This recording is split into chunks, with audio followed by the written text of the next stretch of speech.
And we are live here with Dan the Man. How are you doing, Dan? I'm doing very well. How are you? How's everyone in chat doing? I'm sure they're all doing well. I don't even know if anybody's in yet. Oh, yep, we've got a couple people in already. Yeah. So let me preface this by saying, Dan has been an inspiration to me. I'm sure he's been an inspiration to a lot of us. I've learned a lot from the man, and just watching his videos.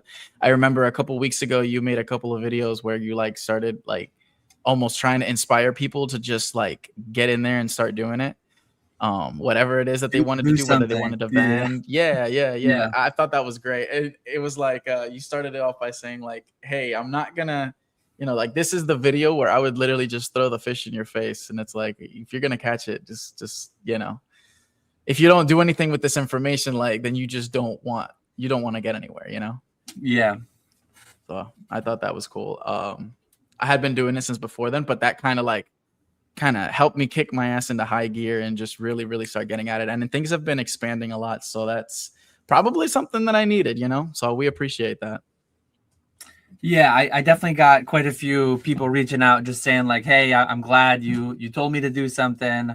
I went and I did something, even if it's failing. I mean, failing is learning. You might not Mhm. be moving forward, but you're moving, gaining momentum in some direction. Then you can always steer that down the right path once you figure things out.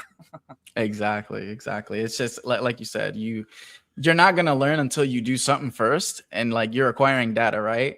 It's like a computer. You gotta run the test a couple times. The test might fail here or there, but you're learning more as you go, and that's pretty much what it's all about. So Yeah.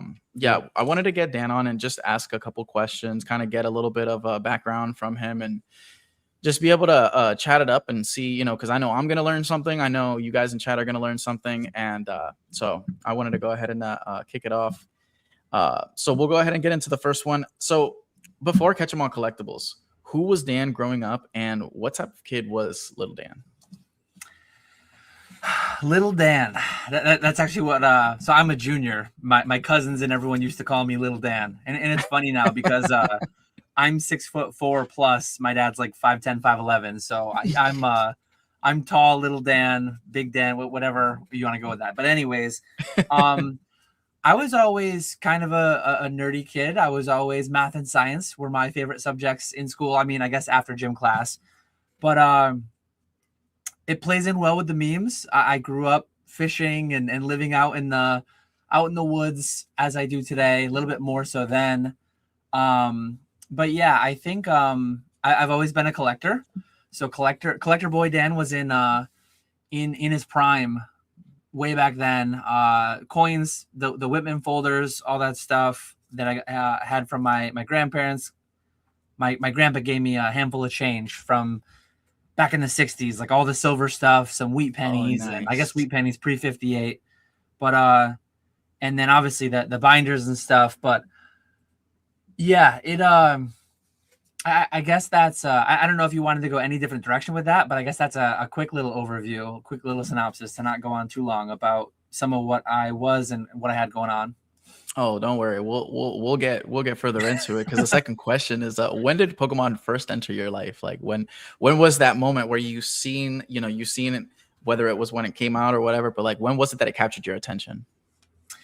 Yeah, so I don't have the most amazing memory, but one thing that does stand out, I remember very clearly, it was the first time I'd ever spent $100. And it's funny to think back because, like, thinking over the 12 years, I kind of remember my first $1,000 collection buy, $10,000 collection buy, 25, 50, 100, like all the milestones, all the big number breakpoints. But Heck yeah. that first $100 spend, and I couldn't tell you. I couldn't tell you I saw this episode of the anime first, or I saw like. But the one thing I do remember that I can really timestamp is I had a handful of cash from Mhm. my recent birthday, and I guess it would have been the year 2000 maybe. But I guess I could look up what year Pokemon Yellow came out. But I went to Toys R Us, and I believe it was $69.99 for. This is not the exact one. It's actually buried behind some Bigfoot slabs. But Nice. it's a Kiwi Game Boy Color, and then I bought Pokemon Yellow, and that was $29.99. So with that, with tax, it was like a little over $100. And to me, like at the time, 10-year-old Dan or whatever, I'm gonna look up Pokemon Yellow release date. Should have been October 1999. Yeah. So this would have been like late spring-ish 2000, and it was such a massive amount of money for me to spend. But my most vivid memories of childhood growing up are that trip to Toys R Us, buying the system with the game, and then getting Charizard again. I think it was 2001. I think it was when like the popularity was headed down a bit. Yeah. Santa Claus got me a base set Charizard, so that's another like top 3 standout moment from my childhood.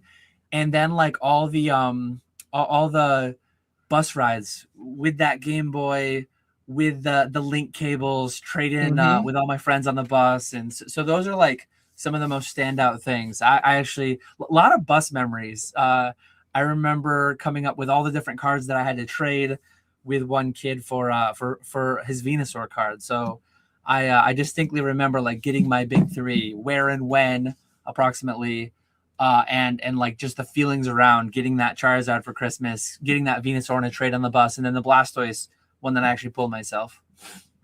Yo, that's sick, dude. Yeah, I feel like there's always like little standout moments that we can just kind of look back to, because I'm the same way. Like I can tell you core memories that I remember vividly. Like I was around when Pokemon Yellow was out and was hyped because my brothers had it, and I didn't, like, I wasn't old enough to really know what I was doing on the game yet. I think I ended up deleting one of their accounts or something like that. Oh, no. And they've never let me live that down. But the game I remember playing firsthand, like that I vividly remember, like just getting through and being so excited about, was Ruby.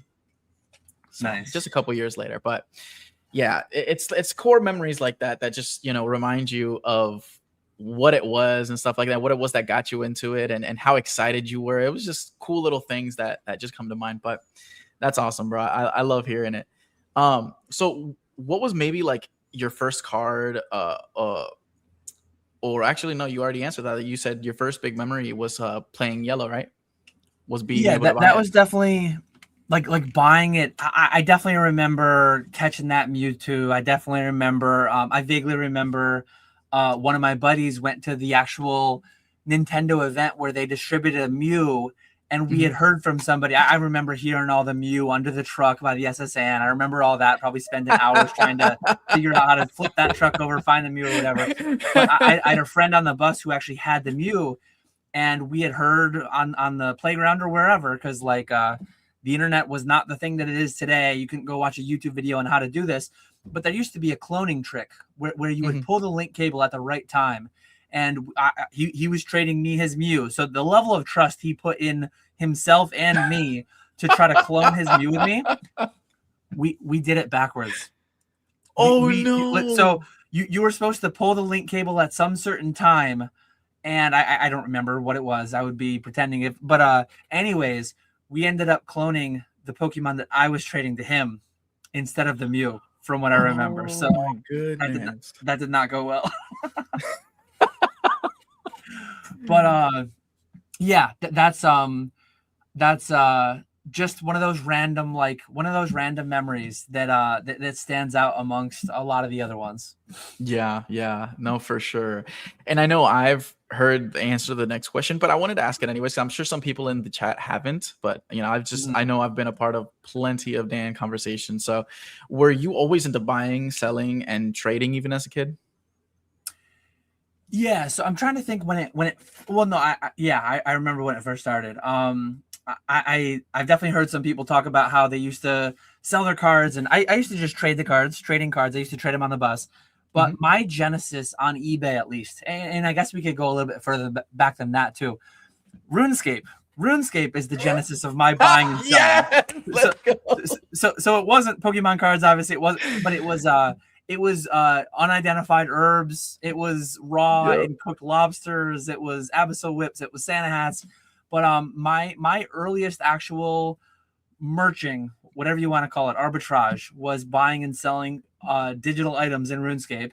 If you want to go into like the real world, having had all that RuneScape experience under my belt, I remember that I was taking in old PlayStation 1, PlayStation 2 games, and I went to the EB Games in the mall, or Electronics Boutique it was called at the time, I believe. And I went to trade them in, and they offered me 10 cents, 15 cents, 25 cents for a bunch of different games. And I'm like, this is crazy. I went home, and it's like, I'd rather just not sell it for that. And then I ended up going on. My parents had an eBay account. I wasn't old enough to have an eBay account at the time, and would have been 14, 15 years old, something like that at the time. I think 2004 is when my eBay account was created. But I looked on eBay, and it's like, they're offering me 10 cents for this game. I remember one of them was The Sims for PlayStation 2. Okay. They were offering me 25 cents for it. Went online. It was selling for like 10, 15 bucks or whatever it is. It's like, they're scamming me. They're offering me, 10 cents on $10 is that's 1%, right? If my quick math is serving me here. I think so. Yeah, that is. So anyways, I make a couple listings, and I just auction them. And with the liquidity of Pokemon today, like we have in our minds auction's fine. Like you do it and you get 100% of market and everything's great. 20 years ago, auctioning individual video games, not really the same thing. Maybe I even did a couple buy it nows. I can't remember. But at the end of the day, I ended up getting several dollars for items that I was only offered 10 cents. And what did I do? I went to the post office and I bought the padded envelopes. I bought the boxes. I bought the bubble wrap from the post office. All said and done, I did the math on it. I think I got like a nickel for the game that they had offered me a dime on. So it's like, that actually wasn't a bad deal, all things considered. All things aside, you're prepped for the rest of them. You pretty much invested into the sales going forward, right? Yeah. Oh, no. That was buying one. That was buying one thing. So that was like, I didn't have any excess supplies. That was that was getting free use of my parents' printer, their inkjet printer. Probably used 25 cents worth of ink from the inkjet. But the experience was invaluable. And tying it into what I've been saying over the past few months, like just do something, just try something. That moment, selling those items on eBay, even though it was kind of a failure by a lot of metrics, I probably worked for a penny an hour, a half a penny an hour by the time I stumbled through that whole process. Yeah. It was learning the eBay platform. It was learning that little bit of customer service and all that stuff. So I still think about it 20 years later. And the lessons from that are still here today. So yeah, I don't regret it whatsoever. And look what my eBay has now become. It's crazy to think that that's where it all started. Dude, that is actually crazy. 2004. Yeah. Insanity, bro. You're what's it called? That amount that they allot you must be insane. Because like they give you the they give you like a certain amount depending on how old your account is, how long you've had your it. Maximum listing. Yes. Your maximum listing, and then the maximum amount that you're allowed to have, like value wise. I'm actually gonna try to pull it up really quick. I remember for a long time, I don't think that was even a thing. Really? But the first time that I ever saw it, and this was before I was actually doing millions. But it was millions of dollars back when I was only selling a couple $100,000 a year or whatever. I'm trying to. I don't know where or what it even is, but I remember when I first saw it years ago, it was very high limits. Oh, I'm sure, dude. Having an account from 2004, like even if it was back when they first put that whatever it's called, I'm sure it was probably stupidly high. That's actually kind of crazy. Yeah, for sure. So we already went through that. So if I asked anybody who knew you growing up, would they be surprised by like how far you've gotten or where you are now? Yeah, my closest childhood friend, and to think way back, some of my memories involve him too. The year that I got the Charizard for Christmas, I like after every Christmas, we used to have just a certain time. Me and my buddy we would call each other on the landline, and we would just recap what we got that year for Christmas. No texting, no Discord DM, Instagram DM. We would have like a pre-scheduled phone call to just have about our Christmas mornings, especially around Pokemon. What games did we get? What systems did we get? What cards did we pull? And I still remember his phone number. I still remember his landline phone number, my landline phone number growing up. But That's crazy. I'm still very very close with him, and it's funny because like he was the best man at my wedding, and I've been very close with him for a long time. He obviously knew I quit my job to do Pokemon full time 5 years ago, but he wasn't super into it, so he never really like he knew I was doing it, but he didn't know to what extent. In the Yeah. past 3 or 4 months, he's gotten really into it. Him, his girlfriend, and then his girlfriend's twin sister are some of our like regulars in the eBay live streams, and he's come over to my house. I've showed him binders, I've showed him slabs, and now he knows the numbers that go along with it. Like Yeah. years ago, I could have showed him a card that was 5 grand and he'd have no idea. Now I show him a PSA 10 Moonbryon, a PSA 10 Sumbreon, it all starts clicking for him. So Yeah. He's like, oh my god. 6 months ago, he would have had his mind blown to know what I was doing. Hmm. He's had his mind blown over the past few years, having discovered that. Other than that, I think like a lot of people in my day-to-day life know that I do this full time, Hmm. but they don't know. Like they don't know the extent to which we're booming. So if they watched one of my YouTube videos, if they had a walkthrough and I really told them and showed them what was going on, a lot of people would still have their minds blown today, for sure. Yeah. Myself That's included. If you could have told me 5 years ago when I quit my job to go full time that this would be going on today, any of it, the pallets, the YouTube channel, the eBay Live, Fanatics Live, like it's still it's hard to believe. yeah. No, I mean, like people that are like starting now, like myself that have started more recently, maybe like I started probably like 6 months ago now, 7 months ago. Mhm. We're like looking at your operation. It's insane, bro. The amount of like the extent of what you've grown everything to. I mean, dude, how many employees do you have? Like, let's just start there. Like, you've got probably what, 7, 8? So 0 employees, or at least only familial employees. Very important distinction, especially in case True. the IRS is listening. W-2 versus 1099. That's right. But no, my wife is the vice president of the company. My kids are both office assistants, administrative assistants, or whatever. So I have 3 actual familial employees on the books, W-2s. Mhm. And then I have so over on Fanatics Live, PK Ponga, 1099 independent contractors, and Mhm. then Bierski's also there, and he's on eBay Live. So eBay Live is Bierski. Ponga's on eBay Live now too, actually. But Grimer, Spat, and PK Ponga, Grimer, Spat, Bierski, and then there's Skya, and then there's Java. Java more consigns my packs. Some of it is like in a weird distinction between are they consigners or are they independent contractors. Yeah. But anyways, that's the Wow. list of everybody that I have selling through my channels at least, and getting paid out from me, not counting all the consigners and everything on a regular basis. That's crazy. It's like a little army, dude. That's actually kind of crazy. Do you see yourself getting any bigger? Like, do you see I yourself don't adding know. more people? Like, because I know you've already got a lot on your plate as it is. Do you see yourself adding more people, like growing this bigger? Like, is there any ambition of that, or do you feel like you're in a place, like everything's in a place right now where it's flowing smoothly, and you just don't you feel like there's kind of a little bit more risk to adding more to it, I guess. If I could just lock this in for the next 20 years, everything that's happening right now, no growth, but no substantial drop off either, I would. Ironic part too, I would have said that a year ago when I was a fraction of what I'm doing right now. But I don't have any direct intent or desire to add anything, but it's not like a major lift for me to add certain people in certain ways. The biggest thing with Fanatics and eBay is that more so Fanatics than eBay. eBay has grown quite a bit more. Fanatics hasn't grown to the same extent over the past year. But if I add another streamer on Fanatics, them, PK, and Ponga are in direct competition for the small viewer base, consumer base there is there.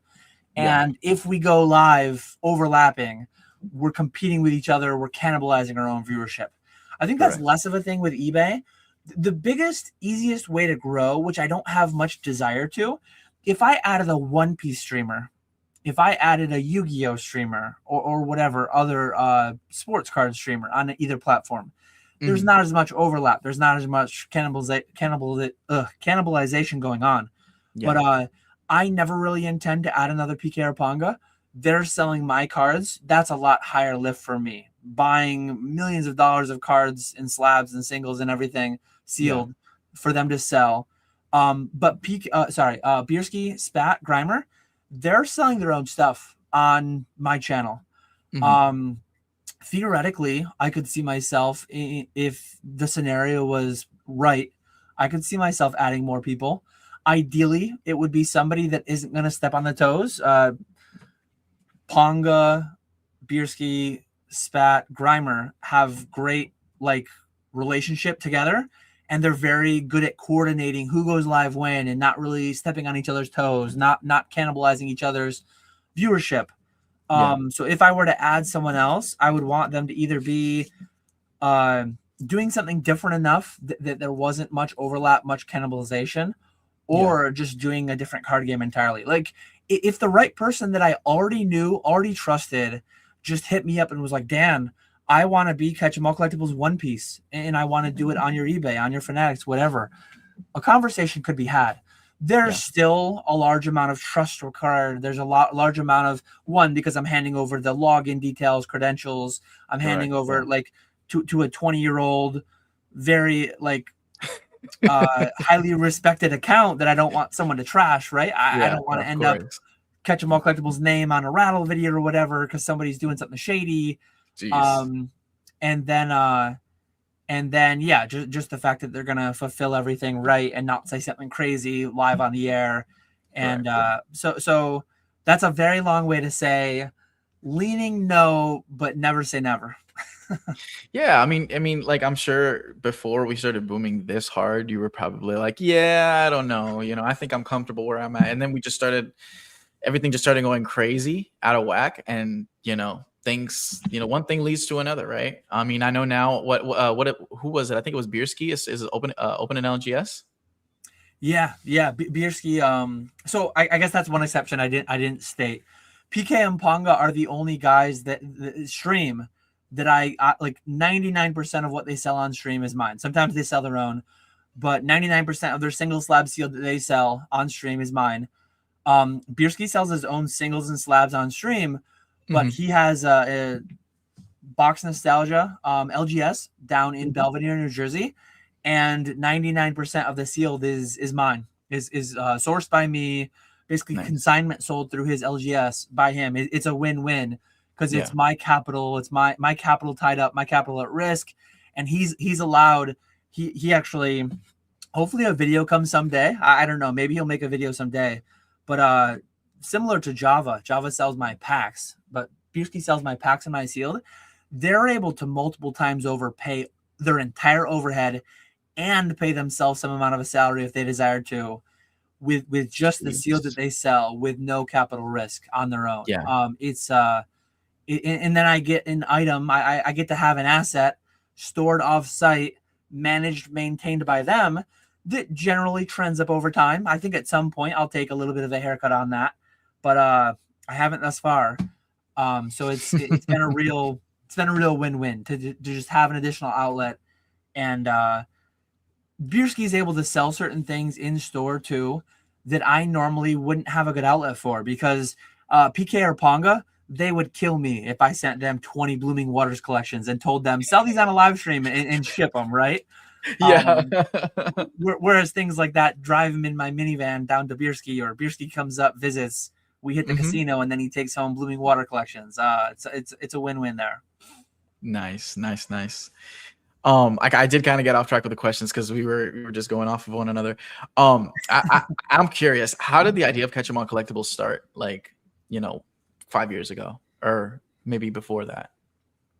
So, like the name, or just The idea behind it. So, like, initially, like, did you pick that name because that was what you wanted to be on YouTube? Did you know that you were gonna eventually, start pushing to grow as far as selling goes, or like how did that work exactly? yeah? So I guess the lore behind the name itself, Catch 'em All Collectibles. I registered for E4, and E4 used to be you know what the Elite Forum is, right? Or do you Yes, not yes, know? yeah, yeah, yeah, Okay, yeah, yeah. okay. So years and years ago, back in 2013 or 2014, when I registered, it used to be called UPCCC, the Ultimate Pokemon Card Collectors Club. So I registered to UPCCC 12, 13 years ago, and I'm terrible at coming up with names and however it happened. And now I think there's more people out there with similar sounding names. But as far Mhm. as I know, like I don't think I was copying anyone. Gotta catch 'em all. My name was just Gotta catch 'em all, but it was spelled with Ash's last name, Ketchum, the way that it is in my thing right now. And I think at the time that I created my name for my corporation, Gotta catch 'em all was taken on eBay. I think Gotta catch 'em all was taken, so it's like I would have gone with that, but I like a lot of different things. Catch 'em all kind of ties in because it's Ash's last name, but it's Mhm. also broad enough that like I do beer steins and I do video games and I do coins, and if I Yeah, ever want to pivot out of Pokemon, it feels broad enough that I could just do any kind of collectible as well. So correct. that's like the journey by which the name went. As far as how Catch 'em All Collectibles is on Fanatics and on eBay and stocking up stores down in New Jersey and North Carolina, and it all just kind of happened. I just went with the flow. I'm very much like I'm not one to take massive risks as far as like going all in on any one business model. And Yeah. I think there's multiple schools of thought here. There's the jack of all trades, master of none. Some people Yep. say that in like a derogatory sense, like, oh, being a jack of all trades, that's not ideal. Put all your eggs in one basket and watch that one basket, and that's how all the riches are made. I don't really care that much about like being the best at any one thing. I just want to be really good at a real lot of things, and I kind of want to diversify and spread my risk amongst a bunch of other platforms. Yeah. And that served me pretty well. Had I gone all in on only eBay 10, 12 years ago, maybe I'd be further ahead today. But like, had I gone all in on Troll and Toad Evo, I would have been in rough shape because like a lot of people don't even know Yeah. what that is. No, That I went by the remember. wayside. Had I gone all in on Jeez. PSA Vault, I would have been in rough shape. Or eBay Vault back before it was PSA Vault. Had I gone all in on like only PSA grading, right now I'd be hurting a little bit, right? But I've Yeah. got Fanatics and I've got a lot of things going on, so I'm never gonna be the best. I'm not, and I'm never gonna be the very best, but I'm gonna be like very platform resilient. If one platform ceases to exist, I will be able to lean into the other ones that I'm already on. I'll be able to Correct. pivot. I'll be able to not only survive but like thrive. So Yeah. that's kind of like how the name came about and how I became what I am today. Had Troll and Toad Evo not gone away, it would be interesting to see how I would have competed between the two because, and the main thing that I've always enjoyed, and I think the main thing that I've always been the best at too, is sourcing. I think I have a knack for being able to source pretty well, being able to identify, not pick all the absolute winners, buy these today, the guaranteed top 5 investments of the next 5 years or whatever.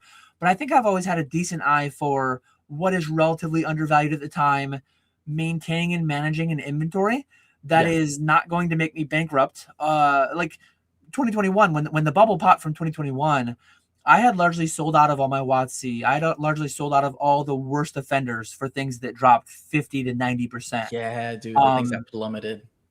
Yep. And I like to think too that if and when that ever happens again, I think it will happen again. Maybe not 50 to 90%, but 20, 30, 50%, 60%. Oh yeah. I think those things will all happen again. I think I will be relatively low inventory wise on those, and I think will be relatively high inventory wise on things that just survive a lot better. So I think I'm Yeah. good at like managing that whole blend. Okay. Yeah, I feel like that and going back to what you were saying about, jack of all trades, I feel like when we look back, I mean, hindsight is 2020, but I feel like for what you've done, like you picked all the right choices, right? Like if this was I guess like an RPG and you had to choose, a certain a path or whatever, I feel like you chose the right path, right? If something happens to Fanatics, you've got eBay, you've got, everything else pretty much, like, and you plus on top of everything else, you still have a platform. You know what I mean? You've never stopped posting. You're still posting every Monday. You're still doing your podcast, Poke Flips. You're still doing your live. So I feel like regardless, it's all gonna work out at the end of the day because you've already cemented Yeah. yourself, as part of the hobby. You've already made your name out here. So there's there's no the like you said, you're very risk averse. So And just to not give myself too much credit, it would have been hard to make many mistakes over the past 12 years in Pokemon. There were certainly some of them. There were certainly some traps and some people that got kind of wrecked buying $300 Vivid Voltage and buying $8,000 PSA 9 base unlimited Charizards. But a lot of it was just very good timing on my age, getting into the hobby, getting into the business, like at very opportune times with heavy tailwinds. Like it would be hard to not be extremely successful, having been at the time that I was. Yeah, for sure. So what was the initial vision when you started selling versus how has it changed to now? So you want to start in like 2014 when I started selling Pokemon, or yeah, because I know you did steins and coins and all that beforehand, right? Yeah. So that's kind of what got you into liking. You knew that you had a knack for it and that you liked it. But like, let's start off where pretty much where we started Pokemon. Yeah, so I'll start in Pokemon, but as I say this applies to steins, this applies to video games, this applies to coins. My initial vision was never to build a business. My initial vision was never to have familial employees. My vision was never to quit my job. Not that it was entirely out of the question, but it wasn't the original goal. The original goal was, I love collecting, but this stuff is expensive. And I was saying that about cards back in 2014. I was buying PSA 9 WotC first edition holos for $30 or $50. And in my opinion, that was kind of a lot of money. I was an engineer making 60 grand a year or whatever. I could have had $1,000 a month Pokemon budget, but I didn't want to. It's like, I want to max out my 401ks and IRAs, and I want to pay off my mortgage a little bit faster. So it's like, I think, and it's crazy to say this in hindsight because it wouldn't have been, and how obvious it is in hindsight. But like, I didn't think it was financially prudent to have a Pokemon collecting habit that would have cost me $1,000 a month or whatever. So the way that I did it was like, I'm going to allocate $5,000 and I'm going to allocate time. So I would just buy a big collection. If I wanted to complete my PSA 9 Skyridge set, I bought a box of Skyridge and I opened it. And then I went and I bought collections that had Skyridge holos. I bought complete Skyridge sets, and I ground out my PSA 9 Skyridge holo set by opening some myself, by buying collections and selling off and grading myself, selling all the 10s to fund keeping the 9s. The original intent was always just to collect for free. So I put that $5,000 in. I wanted to amass a $50,000 collection without ever putting more than $5,000 into it. And I did that. Between 2014 and 2019, my collection went from the first $5,000 seed money to I had a $100,000 collection, and I had hundreds of thousands of dollars of inventory in late 2019, early 2020, before the boom. And then the boom happened and everything changed. It's like this stuff went from, if I sold my whole collection, I could pay off my house. If I got out of this, and then it went to like, if I sold everything, I could be financially independent for the rest of my life. And I never did sell everything. I sold most. I sold a lot of it. And then it's like, I could pay off my house and still have a big enough inventory to probably do this full time. So only in like 2019, it started being in the back of my mind, like, I could probably quit my job for this. And then 2020 happened, and it's like, I have to quit my job for this. So that was the journey. But yeah, at the outset, it was always like, engineer brain. I want to very efficiently and effectively flip my way. Instead of doing it, let me trade up challenge. I did my own trade up challenge, buying, selling, socking away what I enjoyed. And same thing goes for the Steins over here. Like all the other things that I've collected, I really don't have much of my own capital into them. I just have my time into them flipping. Yeah. That's impressive, dude. I'm not going to lie. It's crazy. Thinking back like that, $100,000 collection, how much would it be worth now in this boom? Like that's kind of wild to think about, huh? Millions. So I'll give you an overview of what was in it. But I had every booster pack. I had every so I didn't do like the lesser variants. If there was a first edition for the WotC set, I didn't keep the unlimiteds. Aside Okay. from base. So base set, I had first edition Shadowless, unlimited, and then fourth print is kind of a misnomer, but the 1999 to 2000 UK print. I had all the booster packs from everything. Base set first edition, I also had every language. So over the years, I opened Chinese, Korean, Italian, Dutch, German, French, everything. Wow. There's like 13 languages or something. Everything Mhm. except English. The only one I never opened an entire box of was base first English. But my collection at its peak, it was 370 PSA 9s just for the WotC stuff. So that's base first, Shadowless, unlimited fourth, all the way to Skyridge, all the crystals, all the Neo Destiny Shinings, all the everything, in PSA Wow. 9. And then I had all the gold stars. I had all the old school EXs. I had all the level X's. I had all the legends. I had all the primes. I was working on getting Jeez. all of the XY and black and white full arts. I had quite an extensive collection. They were only PSA 9s. They weren't PSA 10s, but Damn. it was quite the collection at its peak. Dude, that's impressive. Holy moly. And a lot of those cards, like I pulled a lot of those cards from opening the boxes. I opened the Wow. boxes, and I'd keep a light art set for my own pack collection. And Mhm. my buddy Nick, old school Pokemon, he was doing an art set collection for everything too. So guys like him and other friends on E4, I would have every time I opened a box, I would have like 4 pre-sold light art sets spoken for. One would Mhm. be for me, one would be for whoever else. And it was all just to subsidize my collector boy Dan journey. And now 12 years later, it's turned into this like little mini empire of sorts with independent contractors and Roth IRAs for the kids, and never would have expected this. Insane. So all in all, the vision looked nothing like this at first. Nothing like this. Nope. This was not intentional. This is a happy little accident. Yeah, this is a completely different world from what we imagined, right? Yep. Absolutely insane. Yep. And you pretty much just answered my next question, which was, did you always mean for this to become as huge as it has? And that's definitely a hard no, but we're happy to be No, here, right? yeah, very happy to be here. And I never really intended for it to go the business route, but I didn't like fight it either. I Yeah. think a pretty common thing out there in the space is like, oh, resellers and scalpers and all these yucky things about bringing money into my hobby. Like, I always embraced money being a part of the hobby. I always embraced the opportunity to buy lower and then sell higher, and use that to just get my stuff for free Mhm. functionally, only spending time. um so yeah, it's crazy to see where it went to. And probably 2016 there was like a glimmer. 2016 there was a boom, nothing like the boom of 2020, 2021, nothing like the boom that we're currently in. But there was like a little bit of glimmer of like, man, this is going way crazier than video games ever did, way crazier than Steins or coins ever did Yeah. for me. um Maybe I could do this full time someday. But it became serious in 2019, and then it became very serious in 2020.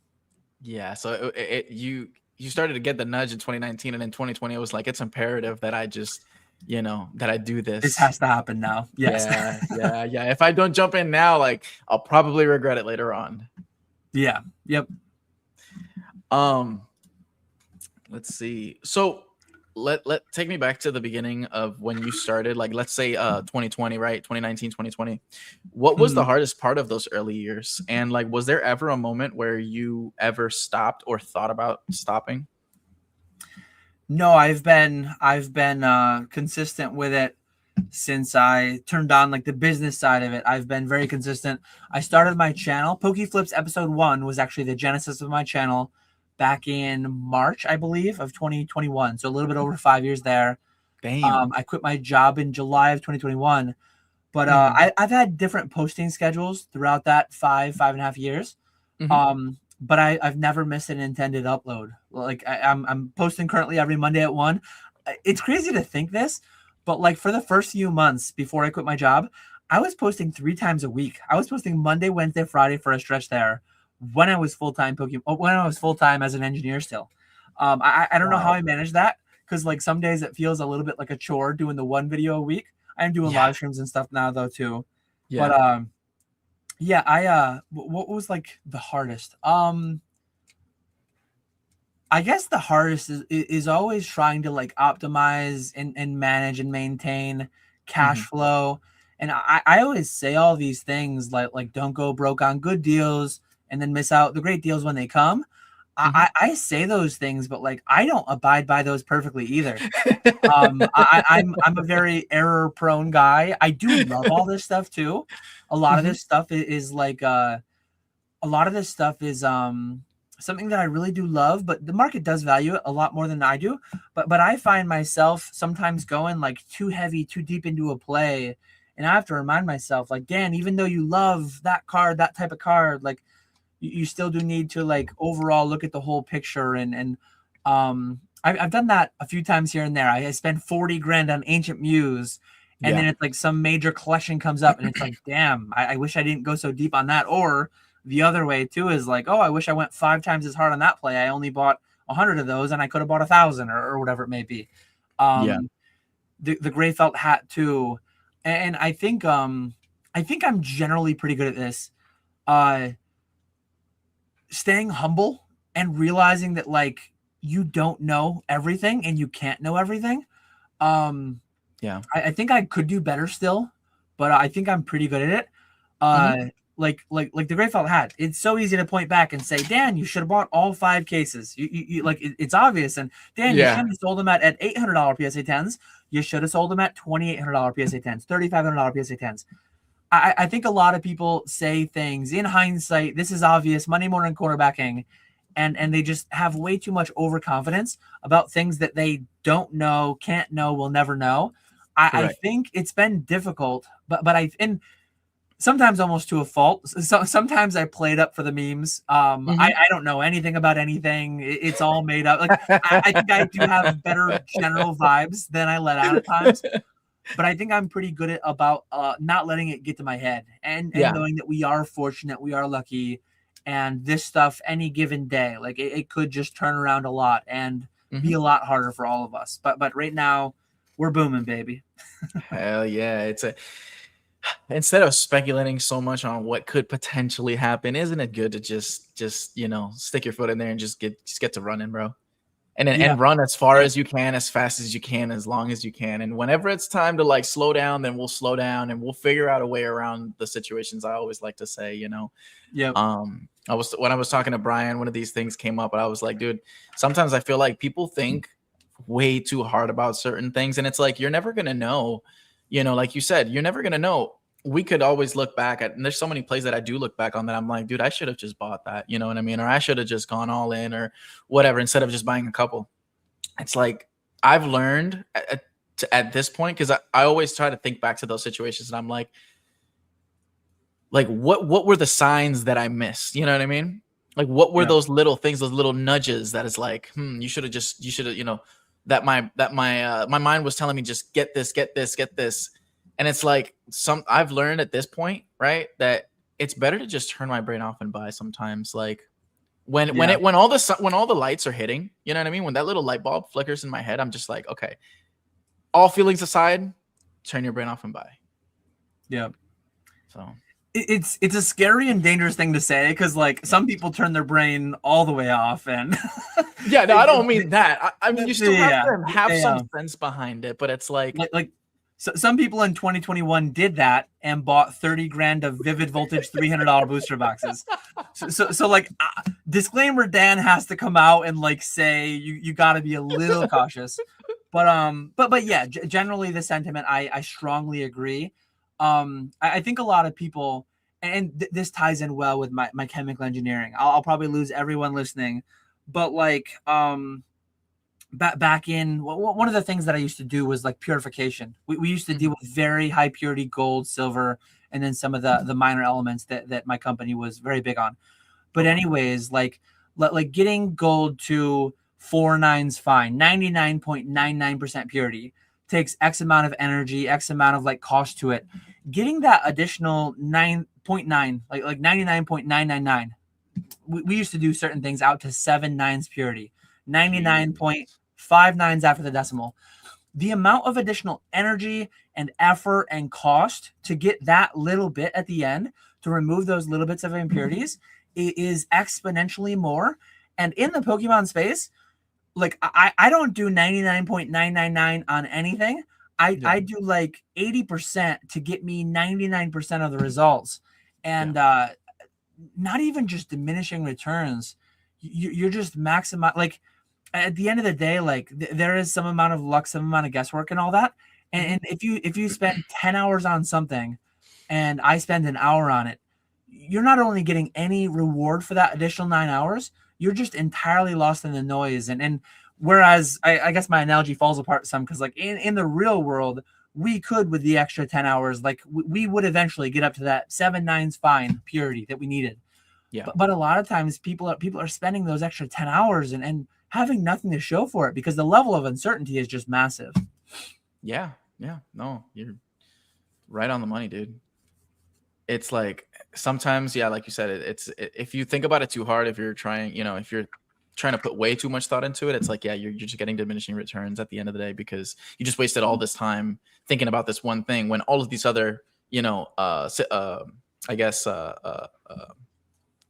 ideas or plays or whatever just pass right by you. You know what I mean? So one good tie-in too, like I have some cards in front of me that I was pre-grading earlier and they just didn't pass. And I see people do this in Discord. I see people do it on Reddit, Instagram, whatever.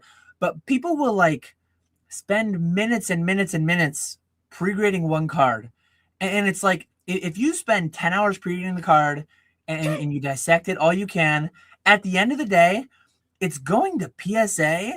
One grader is going to look at it for 30 seconds. Yep. Like there is diminishing returns because obviously like the more time you spend past the amount of time they spend on it,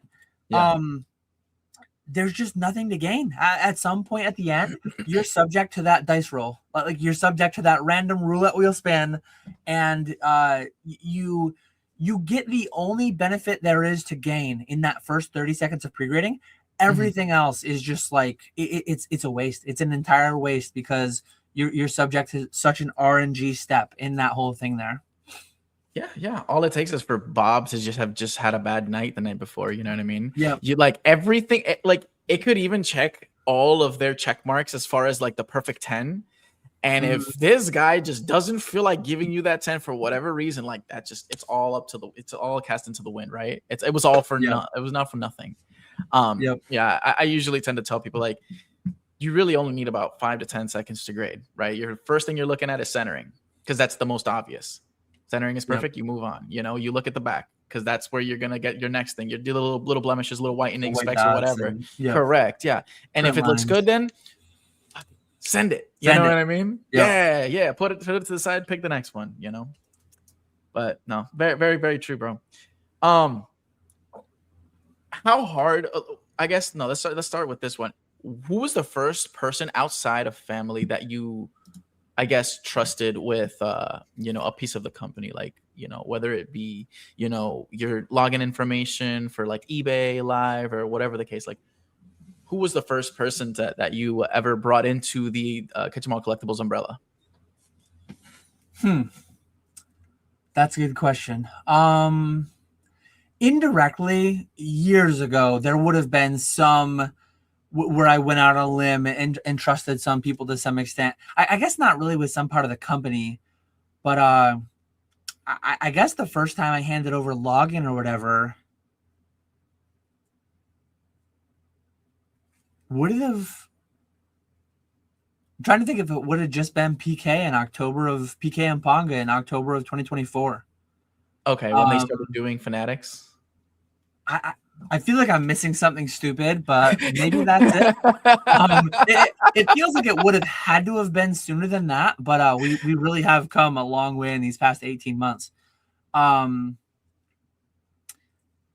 There definitely was like light partnering, going in on deals, going in on collections with multiple people before, prior to that. But I guess that was like the biggest thing. And that's the highest level of trust I've ever entrusted in anybody. PK and Ponga at multiple times, like they've had 6 figures worth of inventory that is not well documented that they could just, I mean, they could skim some amount of that, and I would never be the wiser. I would never have any ability to audit or know that.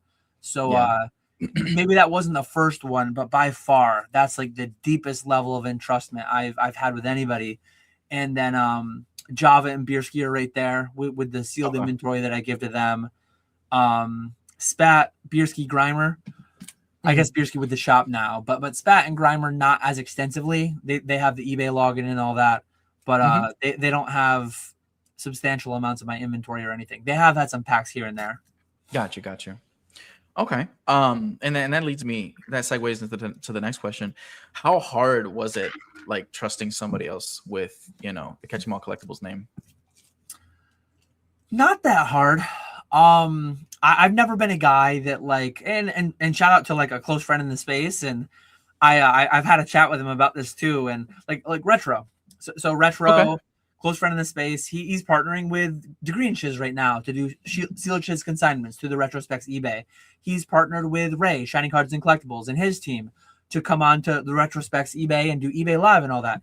Yeah. I think they've dodged a negative feedback thus far, but at some point over the long enough timeline, I think it's inevitable.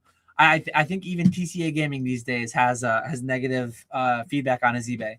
Maybe I'm wrong, and maybe the whole Retro team will prove me wrong, and they'll never have a negative feedback. Yeah. But anyways, I'm looking at Rusty's right now. He has 6,000 positive feedback and 1 negative feedback. Wow, that's impressive, dude. Oh yeah, but I always had a couple negative feedback, and I honestly, I think it's a good thing. I think certain people see a negative feedback. I misspoke. Retro has 1 negative right now, so I'll have to send him a text after this. I'll have to tease him. No, shout out to It Retro, says it man. was- I remember when he yeah. first made his announcement that he was partnering with the Green Shiz and Yep. Race Collectibles. I thought that was a kind of a ballsy move, right? But like a step in the right direction for him, because that was like what he needed to do next. Felt like that was the next step. It's the same thing that I'm doing. It's like why do we all operate individually and all pay a bigger number to eBay? Let's join forces. Let's get the benefits of all of our scale and everything, and let's pay the platforms less. That's all I'm doing with the guys that I'm operating with. But going back to what I was saying is like I had those negative feedbacks, so I wasn't worried about. It's like my guys do better than I do. Like they get a lower incidence of negative feedback than I got. So as far as trust, the accounts I was never worried about, because I'll go live on YouTube and I'll say things that are probably not the most professional and probably not the most like on brand, whatever. So it's like I'm not worried about what they're gonna say. I've met all the guys, I've known them all. I feel like I'm a decent judge of character. I can't think of any times in my life where I've been like majorly burned by completely misreading someone.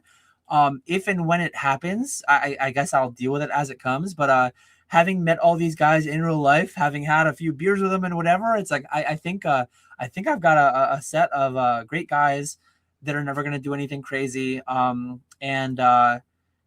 it's not been that hard. Definitely had some conversations with my wife, like, hey, I'm gonna entrust this guy with hundreds of thousands of dollars worth of stuff, and what's our recourse if they just run off with it? Like, theoretically, I could sue them and stick the police on them, but that would be a nightmare, and I would probably never get anything back. So it is what it is, and she's not super comfortable with all that, probably still to some extent, but I think as time goes on, it's more and more natural, proven, and it all it's and having put that trust, I think very few people are doing the setup that I have specifically with the off-site independent contractors with my inventory. I think the setup I have with Spat and Grimer and Bierski on eBay Live, that's more common, where hey, it's my platform, but it's you with your inventory. What I have with PK and Ponga is pretty special and pretty unique. I can't think of anyone off the top of my head that is doing something similar. I know there's a lot of people with stream teams where they have a commercial building, people come to them, they stream their inventory, they go home, they control the location, they control the in and the out. But as far as what I have, I think it's fairly unique. And it's I would say so. largely, I think it's because the trust needs to be there. But Yeah. one of, if not the single best decision I've ever made, because the gains made by all around the whole team, all of us have been amazing. Yeah. And by the way, guys, for those of you watching, do start, if you have questions for Dan or myself, do start putting them in the in the comments. I will be starting questions, and when we're done with our little chat, then we will be answering all of the questions as per a usual Dan live. So Yep. so hold on.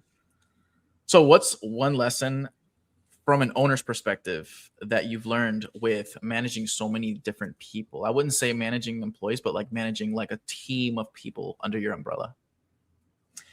This is actually one. So what's one thing I've learned? I'm not just saying this in case the IRS is listening. I really don't manage them. I give PK and Ponga. It's like, here's the inventory. If you want more of something else, if you're lacking in singles, let me know. If my back end spreadsheet inventory tracker that I run, if that's malfunctioning and you run out of a set, let me know and I'll get it to you.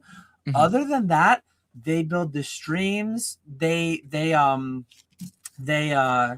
interface with each other to identify who's going to go live and when. Bierski's going on some vacation. He sends a DM to the group chat. I'm kind of there. I'm kind of like CC'd on the group chat, right?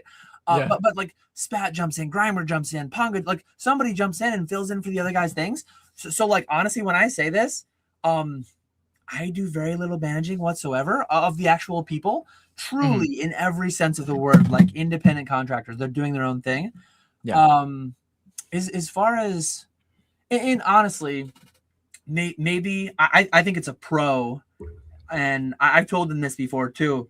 If it ever feels like I need to do something more, like let me know. But I guess the biggest thing I learned here, and maybe some people will get value out of this, if you get the right people, they don't need to be micromanaged. And I can think back my 10 years in corporate. I can think back to certain projects that I was on where it felt like, man, like you're making me meet every week and do a write-up about, like, I could get this project done in 3 months instead of 6 months if you didn't make me report back to you and like keep steering me and forcing me down these certain paths. And like with more freedom, I feel like I could have done more in my decade in corporate. And depending on the individual, certain people maybe need more guidance and framework and whatever, and depending on the project. But so maybe that's what I've learned is putting the right people in the right situations. You can do, they can do big things. And I think I definitely gave people great opportunities for myself and themselves. And thus far, everybody's knocked it out of the park. Yeah. I've been very happy. And I think some people are just too anal in a way, too particular, and they would be trying to micromanage everything. And I think it would largely have been a detriment had I gone back and tried to do any of that. Maybe I'm just being lazy. Maybe I'm just justifying the laziness I've had on the lack of management side. But I truly think it's like a big pro. Yeah, I mean, and I wouldn't even say that it was like so much laziness. I'm sure at one point you were probably more like trying to be hands-on and just like, keeping a closer eye on things. But like, it's like, it's like us as parents. Once we see that our kids are good, that they're doing well, they're, able to like, do those things on their own. It's like, okay, so now I know you got it. You know what I mean? Like, okay, so I don't really have to worry about it as much. So I'm sure it's kind of been a little bit of a road to that point, to where you're at now. Yeah, and one thing, like with the daytime streams, which were kind of a necessity for PK and Ponga to go full time. I remember back when PK wanted to go full time, February 1st of 2025 is when he took the leap. But he's just like, Dan, let me fly, let me be free. Like, give me the green light to just sell your stuff during the day. I know it sounds scary, I know it might be dark, but like, give me free reign for a couple of weeks. And shout out to PK for like taking that leap and being the independent contractor and saying like, Dan, let me fly, and fly he did. And we're all flying now. So yeah, big props to him on making me basically say like, yeah, you're gonna get this hourly rate during the day, even though it's scarier than doing it prime time during the night. And Yeah. yeah, it's panned out really well. So take risks and believe in people, Mhm. and that's definitely served me well. Yeah. Yeah. I remember when you were. I watched a video. I think it was actually PK who was talking about it, but he was talking about like him coming over, making the drive over there. The like Hmm. when you guys first started everything, and kind of like you and your wife were both a little worried about the Oh whole yeah, day streaming, and it's like, are you sure? Like, how many people are gonna be in there? And he's like, dude, I got it. Like, just let me do yeah, this. And I mean, hey, so far the proof is in the pudding. It's worked out so far, so that's always good to hear, man. yeah. Um, how much has live selling changed since you initially got into it, would you say? Um, so I got into it in October 2024. I think the biggest change, and this is a big one, um, at least for us, instant rips. Instant rips changed it quite a bit.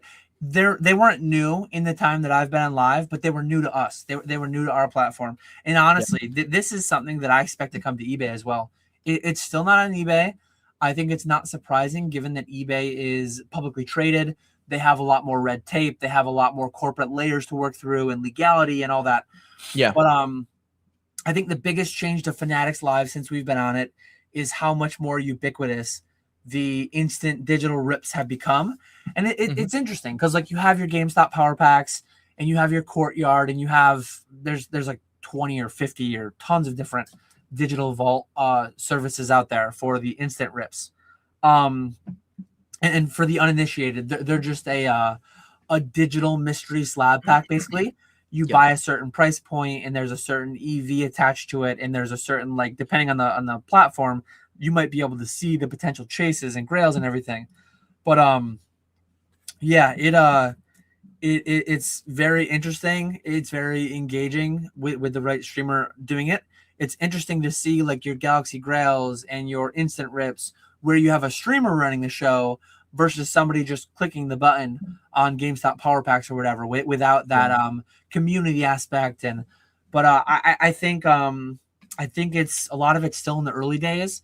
But Yeah. yeah, I think it'll come to eBay, and a lot of people hate on it. A lot of people, and I kind of understand, but mostly not. I get a little bit the arguments against it, but overall, it's like adults making adult decisions with money, higher EV than actual booster packs, and Yeah. it is what it is at the end of the day. Engage or don't engage. Yeah. Yeah. I feel like if something bothers you enough, you don't really have to pay attention. There's so many things, in our daily lives that we're probably not fond of. You just look the other way, don't pay attention to it, whatever. It doesn't have to be that serious. But Yeah, okay, so yeah, definitely. I'm sure that's been a huge change, especially like the whole instant rips thing. Having like shout out Galaxy Girls. I'd be watching some of the streams, dude. It's like a party in there, dude. Especially in yeah, Nostalgianomics streams, dude. Everyone just be going crazy. Like it's nonstop. Like it's barely ever a dull moment. You know what I mean? They're yeah. always participating, and when they hit, it's hype. When they don't hit, it's probably still hype. So yeah, definitely something new. And I'm definitely like some people just have it in them. Kind of like there's a collector gene. I think there's a gambler gene. And when I was created, collector gene and gambler gene were both like maximum 99 out of 99. They were both cranked up. I can go to the casino and have a great time. I'm not like, I'm a gambler, not a problem gambler. I can set limits and sometimes they're kind of high and I lose my whole limit, but it is what it is. Entertainment budget, all that stuff. But no, I love it. And for people engaging with it in the right way, it it's a great product in my opinion. Yeah. And I definitely do worry for those who don't engage with it properly. But that's the same as anything. Physical Mhm. booster packs, Yeah. alcohol, like Of just course. Of collecting in course. general, anything can be a problem done the wrong way. Correct. Anything in excess is not good for you. Let's just put it like that. But I Yeah, do agree. Like you're always gonna have your degens, and you're not gonna be able to stop it. So like I kind of get it. This is gonna be them. They're gonna do their own thing. You just do your own thing if that's not what you're into. Personally, me, I really don't care. I know, like, especially here in America, I know this is steering away from the conversation, but here in America, like, that's all we're fed. So it's kind of hard not to, for that not to be the case. That's literally all we get. I mean, I get ads on it all the time. The Prize Picks, all this other stuff. So Oh I yeah. get it. I get it. It's a part of our DNA. But um, do you? Okay, this is the question. One of the same questions I asked Brian, and I was curious on your answer. Do you believe that new businesses can still be successful in the hobby, especially with this market that we're in? I think it's significantly easier than ever to be successful. Even though the competition is higher, I think that proportionally, the addressable market is exponentially higher than the competition is. The liquidity is exponentially higher in relation to everything. So people might listen back to, oh, Dan, 12 years ago, he bought a Skyridge box for $2,000, and today that would be 200 grand. And Dan bought a PSA 9 first edition Charizard for like $3,000 or whatever. And today that's 80 grand, or I don't even know what they are right now. The liquidity, the ability to just do so much more business so much more quickly. You can like 90% of people listening to this, if not significantly higher, can drive less than an hour this weekend and go to a show. Like I am extremely confident in that. That was not a thing 12 years ago. You can grade cards, and I know back then it was $6 a card, and now it's $80 a card. But when your cards get graded, you can instantly have a cash offer that like you don't even have to receive the card back. You don't have to list it. You don't have to do anything like that. If you have a stack of 500 raw cards in your desk right now, you can use Card Uploader or another similar service like that, and you can have 500 eBay listings, AI scanned and priced and all that stuff listed to your eBay within an hour. Yep. Those were not things. And a lot of people will just, and this is like a symptom of humanity more broadly, not just in the Pokemon space. People will just try to make excuses before they even try to act, before they even try to like rubber meets the road. Well, it's harder because this, it's harder because that. Well, and this is something I say a bunch. My dad said when he was here, whether you think you can or whether you think you can't, you're right. You're right. You're absolutely right. Yeah. So it's like if you want to be a victim of circumstance, if you want to say that it's harder today, and you're right, don't try, don't start. Yep. If you think you can start today and there's a lot more liquidity and there's a lot more market and there's a lot more opportunity, you are also right. And you like I've seen some people that have started in the past 6 months that have the amount of subscribers or the amount of whatever they're doing. The level at which they're doing it is just obscene. There are people 6 months in passing what I built over 5, 10, 12 years, depending on what aspect you're looking at. Yeah. No, yeah, you're 100% right. There's literally no pushback on that, bro. Like it's literally easier than it ever has been. There's so many more avenues too. Like aside from the liquidity, aside from the demand, like there's so many different ways that you can get into it. I mean, so for me, I started 6 months ago, and I started with Japanese because that was still viable at the time. Yep. Life happens. I had some situations, private situations at home and stuff like that, and I had to pretty much liquidate everything that I had. So I had to start from zero 4 months ago, and I started from zero. And what I did was I grabbed everything that I had bulk wise, and I just started selling. Eventually made enough to get a scanner. That helped me immensely. Now I'm doing 100. That ramped up. Now I'm able to do shows. I'm able to do, I'm doing my first show this Sunday. Like it's ramped up for me, and it hasn't been as fast as like a DJ or somebody like that. But at the same time, like we're all running. I say this a lot. We're all running the same race at a different pace. You know what I mean? Yep. We're all trying to head to the same finish line. And the whole moral of the story is just don't give up. You know what I mean? Just because things get bad, like I could have literally just thrown my feet back and been like, whatever. Well, it didn't work out. Then it's just not meant to be. But at the end of the day, that's not me. I'm hard-headed. You know what I mean? And so, for anybody that's listening, that's on the fence and maybe has started and is just having issues, like, bro, you work through that. You know what I mean? Yep. Change whatever you're doing, maybe make some changes here and there.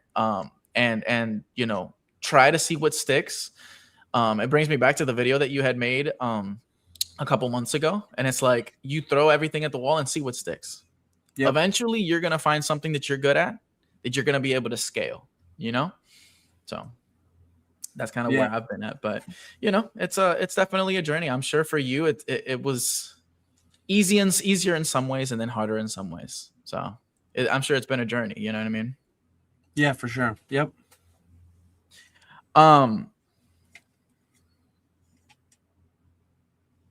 Do you think live selling is ever like eventually going to become the standard?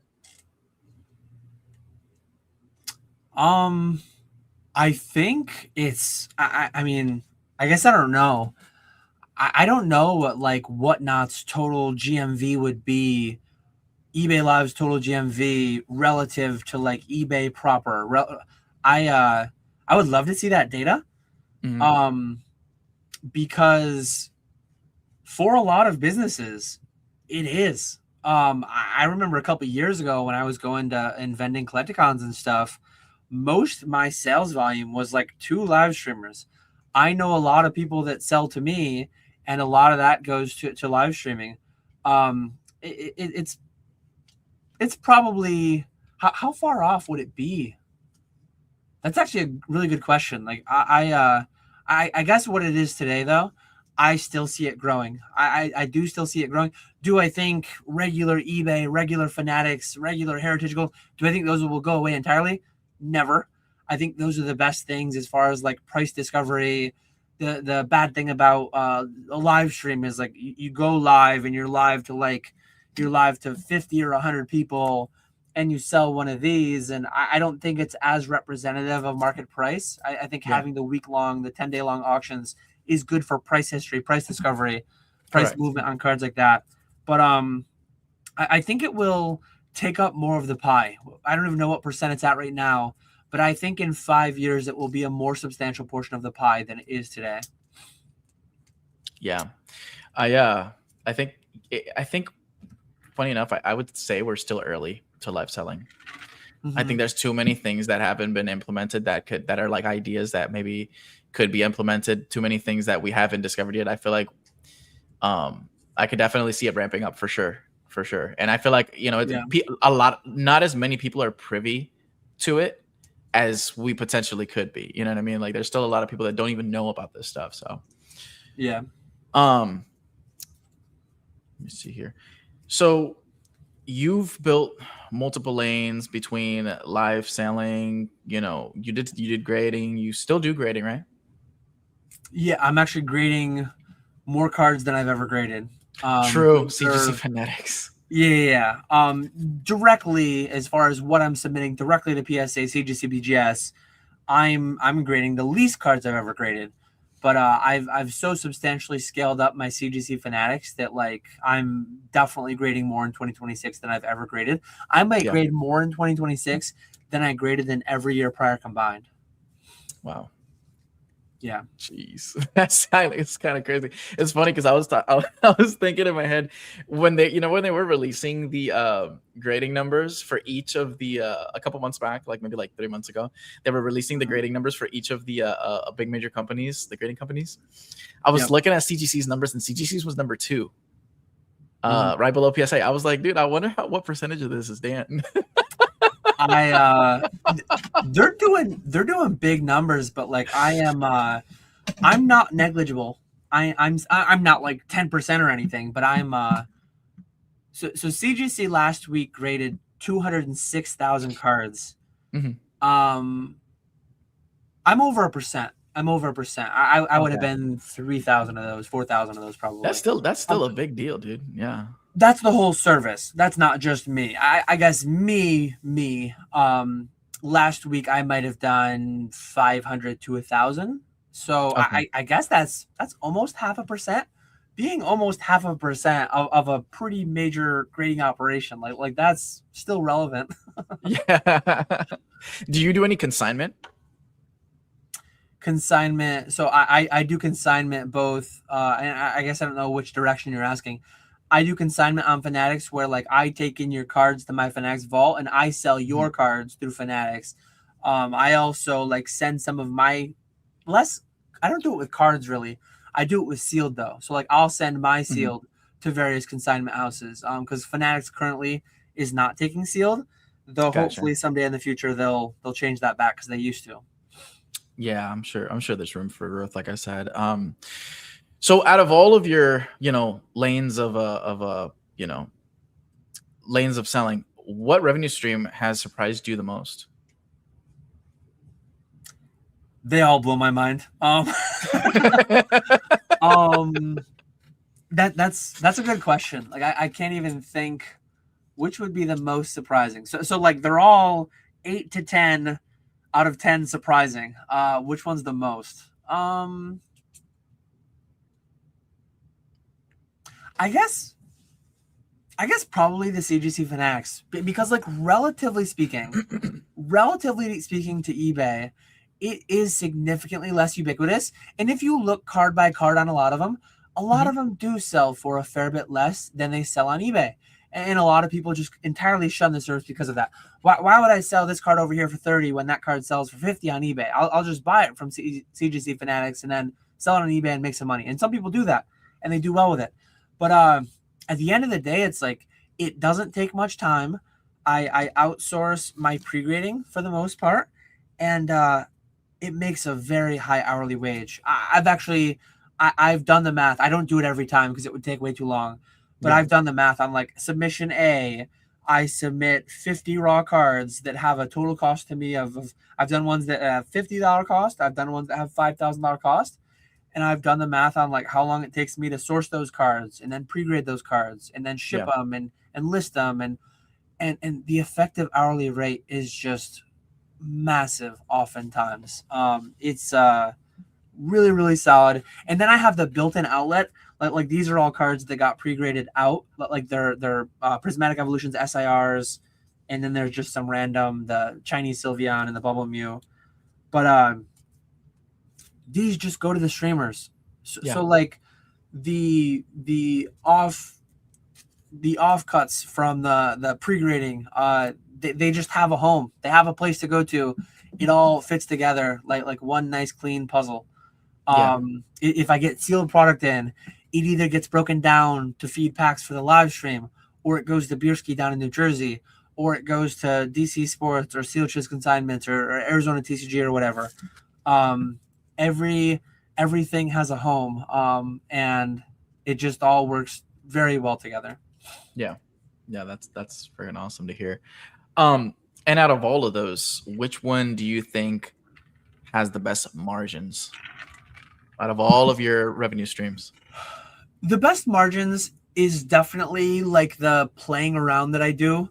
When I buy a collection or when I do a promo play or whatever, I Mhm. did first partner plays and I spent $150 the pre-grade sum and I spent $80 the pre-grade sum. My effective hourly on that was stupid. And sometimes I lose money. I bought hundreds of ancient Mews and I graded them and I got all eights and nines and then the ancient Mew itself nearly doubled. So like I still ended up being fine. But Yeah. the losses are like very small. Some of the wins are just stupid. I Yeah. last year I publicly bought like a PSA 10 Venusaur, kind of like a whim. It's like, oh, Landry Pop Auctions, that's a fairly small auction house. Things are probably gonna go low. I went over there and I bought a handful of cards, and it's like I'm just gonna bring them over to Fanatics. I'm gonna bring them over where there's some eyes. And the market was kind of heating up at the time that I bought it last summer. So I Yeah. intentionally sat on it for a couple months. I let it stew for a couple months. I made like 20 something grand just on that Venusaur flip. I just recently did a similar thing with a Jeez. EV promo, the Black Star promo EV that's super low pop, super hard to grade. I co-owned it with a consigner actually. Mhm. A consigner wanted to sell it to me, and I'm like, oh, I'll buy into half of it, and then I'll net you out 47.5% on the second half of it. I wish I Nice. had bought the whole thing because I would have made I would have made $45,000, but I only made Damn. $22,000. So if you do the math on like my average hourly on just the 5 to 10 hours a week I spend on these like random flyer plays, Mhm. it is a silly, stupid number. But like it probably wouldn't scale say, and I'm not going to do this in case PK Pong, in case anyone's listening. I'm not gonna cull my live streaming. I'm not gonna cull because I think there's value in all of them. And like I said, I can do a play where I buy 500 of a card, knowing that the things that get pre-graded away and aren't gradable, I know that I have PK and Ponga. Maybe the overall hourly isn't as strong on having the live streamers, having to source some of the stuff I source. But at the end of the day, like the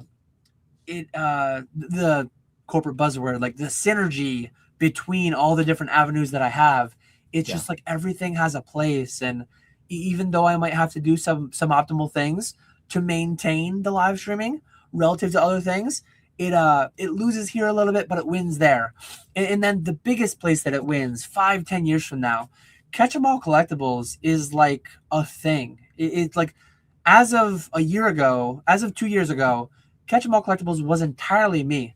It was not a sellable, tangible thing. Today, though, Catch 'em All Collectibles is more sellable. I still wouldn't say it's entirely sellable or anything, but the eBay account has value. It has multiple independent contractors kind of counting on the name, the brand, and the lower negotiated fees and all that stuff, the relationship with the platform. Yeah. That has some amount of tangible value. And as the years go by, the hourly isn't, and there are stretches too where like the hourly is dummy high on some of the live streaming, and there are stretches where it's not as crazy, but you keep it going just to have that consistency. Because 5-10 years from now, if live streaming is significantly more ubiquitous, if we are indeed early, having like today I have a 20-year-old eBay selling account. If I have a 11-year-old eBay live selling account in 10 years, when eBay live is that much bigger, it will just be like I'll be that much more entrenched. I'll be that much more like built into the clearly very successful ecosystem that is live selling, if that's the way we go. Yeah. Okay. I know you're probably not gonna be a fan of this next question, but so if you lost everything tomorrow, right, except for one lane, which one would you have to say would be the one that stays? Oh, I don't mind the question. I think it's a good question.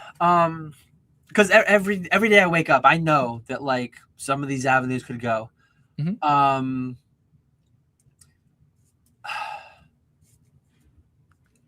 So you didn't ask it this way, but if it was like platform, I'm most entrenched with Fanatics. Maybe that's cheating because like I do so much with Fanatics. Is that cheating? Do I need to refine more? No. That's exactly what I was getting at. Is like Fanatics is one of your lanes, right? And that's encompasses both CGC Fanatics and the live selling itself. So you can answer that way. There's the collect selling too. So there's like three major avenues there. So that is kind of cheating. But like if I'm allowed to cheat, I would say I would give up Fanatics last. I would give up eBay first. Sorry, Spat, Grimer. We'll figure something out. But if I had to go further than that, and like, ooh man, that would get really tough. That would be. I mean, it would probably be. If I could only do one thing, that's like impossibly difficult.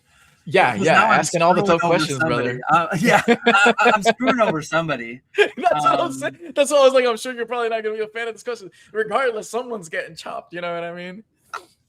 If I could only keep one thing, I would probably just keep Fanatics Collect, and I would probably buy and speculate and vault some cards, and I would theoretically I'd still be able to buy raw and grade and sell through there and everything. But yeah, that would be. I'm not doing it anytime soon. I'm not doing it ever unless forced, because Java and Bierski would be sad they wouldn't be getting the stuff for their stores, and everybody with their live streams, and thankfully that hypothetical will not be happening anytime soon. There you go. Yeah, it's just a question. I kind of, that's why I told you beforehand. I kind of formatted these questions. I know these are not things that you get asked every day, and I've been to plenty of Dan lives, and I wanted it to be something new for people. Yes. Yeah, so I wanted it to be a new experience for people. I wanted people to be able to get something different, see a different side of the way that you think and stuff. So I thought it'd be cool.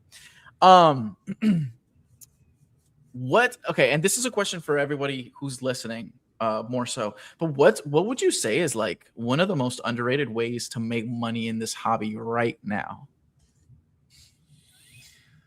Oh, underrated. I think underrated, and this is going to be very dependent on the kind of content you consume and everything. Mhm. But I think like a very unsexy way to make money in the hobby right now is literally just buying binders and listing every card individually on eBay. I know of people who grind that out right now, making multiple six figures a year, literally just buying collections on eBay, individually listing out all the cards, their scanner, their card uploader, whatever, and it's highly lucrative, but it's not as flashy. It's not as sexy. It's not super sexy to list a $2.49 Grimer from Fossil. Shout out to Grimer. But I promise you, like it is done the right way. It is very lucrative, and some people are crushing doing it. I'm sure. I'm not too aware of them because I don't really consume that content. There's probably some great eBay channels to follow that are Oh, for crushing sure. in that regard. Like Nick Old School Pokemon relatively recently revived his eBay channel. Not the sleeves. Not the sleeves. Yeah, no. He made a video though where he actually after our Poke Flips, he saw the light and he listed some with card uploader, and he realized like we live in 2026, not 2006 anymore. This isn't the Stone Age anymore, right? Yeah. So I think that's the most underrated because like it's tried and true. It's been there for the entire 12 years I've been in the hobby. I think that will be here in 20 years. Will all the vending, will all the lives, like maybe, probably, but like I'm most confident in like that eBay live, just that grind, that single card grind or whatever. I Yeah. think that buying collections and splitting them up is always going to be there. And that's I've done that in coins and video games and steins and cards, and it's tried and true for sure. For sure. Yeah, I think that's definitely a tried and true method. For me, if I had to answer this question, I would probably say like to kind of bring it to something more modernized that like probably a lot of people don't do is like I like to go on Whatnot and or like any live selling platform and you look for the people that are selling singles that have little to no viewership. Mm-hmm. You are getting no competition at all at buying these. Yeah. I mean, I've literally bought like from the same seller too. So like the shipping is nothing crazy. It's $5 and you're good. Like $1 for cards that are $5, $6, $7, $8, $9, $10. You know what I mean? And you just end up amassing like this big collection of cards of like now you're really profiting because these people need to make a name for themselves on the on the platform. So they're gonna do it regardless. Oh, and I've said this before too, and maybe I should make a standalone video. There would always be some amount of skepticism from it, but one thing that I've said is like, I guarantee that a savvy buyer who knows what they're doing could easily make $50 an hour net watching live streams. And like if you're doing it the right way, especially with all these AI tools and things like Mint Price is one of them, you can basically like create something that watches the stream. And when a graded card comes up, it pulls the cert number and it checks it on Card Ladder and it tells you what the value of it is. And then you just bid your percentage of that. Every month I have mega streams, we call them, on Fanatics. We sell $100,000 worth of stuff. Me using the G word is crazy. I'll pull it up right now. I have a spreadsheet where I track how things perform. So June 28th, we did a mega stream. We sold a PSA 8 Shining Mewtwo from Neo Destiny. It's a $2,400 card. We sold it for $1,800. If as you should be, if you're sales tax exempt with Fanatics, and not paying sales tax on that number, you pay $1,800. You get the 2% credit card rewards. You receive the card. Like I buy that at 80% most of the time. I buy that at 85%, and I'm not even the highest payer on all this stuff all the time. We sold a $1,400 Pikachu EX. So not the Trikachu. I don't know if I have it here, but we sold the other Ascended Pikachu. It's a the one with the crown, with the Terra crown. Like it's like pink in the background, it's mostly, like right? Yeah, it's a pink background with the crown is jumping up in the air. Yeah. We sold that for $950. It's a $1,400 card. Had someone savvy been watching, and likely they were, somebody probably bought that card, listed it, buy it now on their own eBay, or they sold it back to me, or they sold it back to some other repacker. I They was sold gonna it back say to a they could courtyard buyer. literally just sell it right back to you. And they make $200. They make $200 for being there with a credit card ready to go. Yes, and Fanatics does allow sales tax exempt if you are buying items intended for resale. But and some people will hear that and, oh, Dan's a live seller, so he's just trying to pump his own stream, pump his own bags. I mean, to some extent, yes, but like it's also demonstrably true. Like I know people who, like you said, go into small streams, and well, Dan, why would you do that? How do you make money if you're selling everything for so cheap? I listed 2 cards out of 100 plus that we sold. So you would have had to been watching for hours. You would have had to been savvy. There were probably a couple dozen opportunities that you could have had. But it's a numbers game. If you have 3 streams open on a second monitor while you're doing your card upload or eBay listings over here, and like, oh, boom, boom, bid this, you might spend 6 hours listing cards and you win $1,000 worth of stuff that you turn around and you flip for, I mean, $100 an hour. Like, it's achievable. $50 an hour, $100 an hour, like all those things are achievable with enough knowledge, experience, all that stuff. For sure. Yeah, no, definitely. It's crazy because in this, like, we talk about it all the time, especially like during the meetings, the weekly members meetings, but it's like, we're in a boom, dude. And like, I feel like people kind of play it down, the fact that we're booming so hard, and it feels like it's only slowly just ramping up. Like isn't this the time that things kind of start to slow down every year? I haven't talked a lot about the summer slowdown. It was not a summer slowdown last year. I think as many years as we've had one, we haven't had one too. Like it all depends on what you're looking at too. Yeah, it's like, I don't know, man. There's so many different ways you could get creative. Like, there's so many ways to do it. There's different, like, there's new ways to arbitrage. There's just so many different avenues. People just try to go with what they know and whatnot. But at the end of the day, it's like, if, like you said before, going back to the whole, if you want to do it, I mean, there's ways to do it. If you're not, then you're just either not trying hard enough, you're, putting yourself down, you're holding yourself back, whatever. But yeah. So this is something I've been curious about. How did Fanatics enter the picture, with you and everything? Yeah. So I had been on eBay for a long, long time, and they were kind of messing around. I was knocking on the door basically of like selling big numbers, selling 7 figures in a year, and trying to get contracted rates with them. And it took them a long time to ever kind of formally offer anything. And the amount that they formally offered was just not very attractive. And so had things panned out differently, like it's crazy to think of this because like how ubiquitous Fanatics is to my business today. But I was kind of scorned by eBay. I was not a big fan of the way my negotiations and talks with them were going.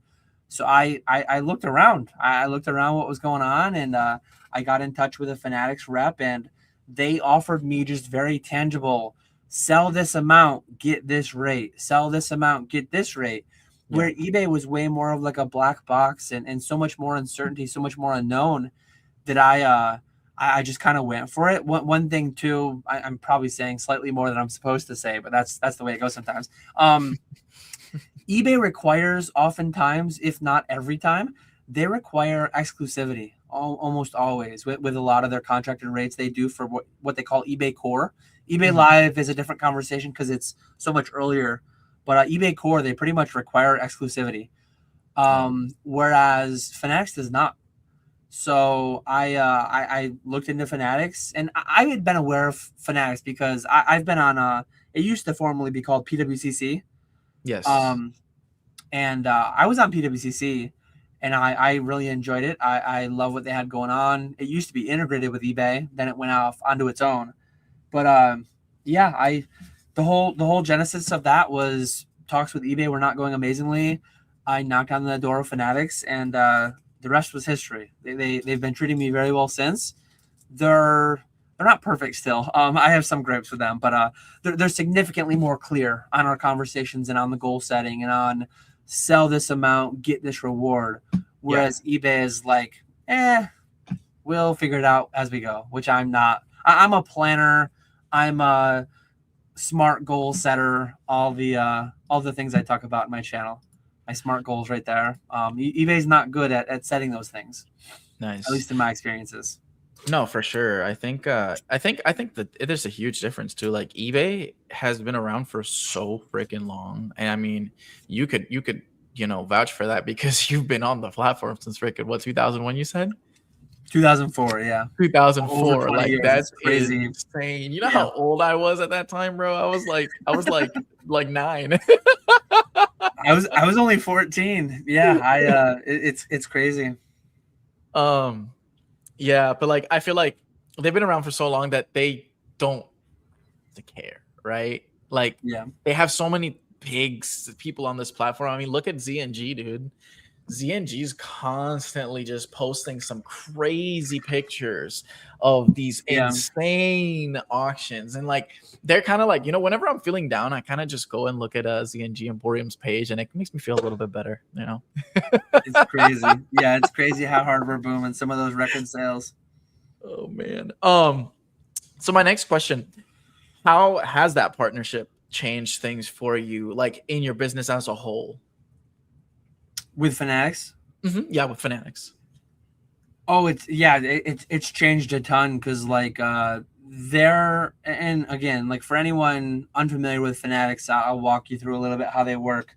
So they're like a third party vault, but they're also like a platform as well.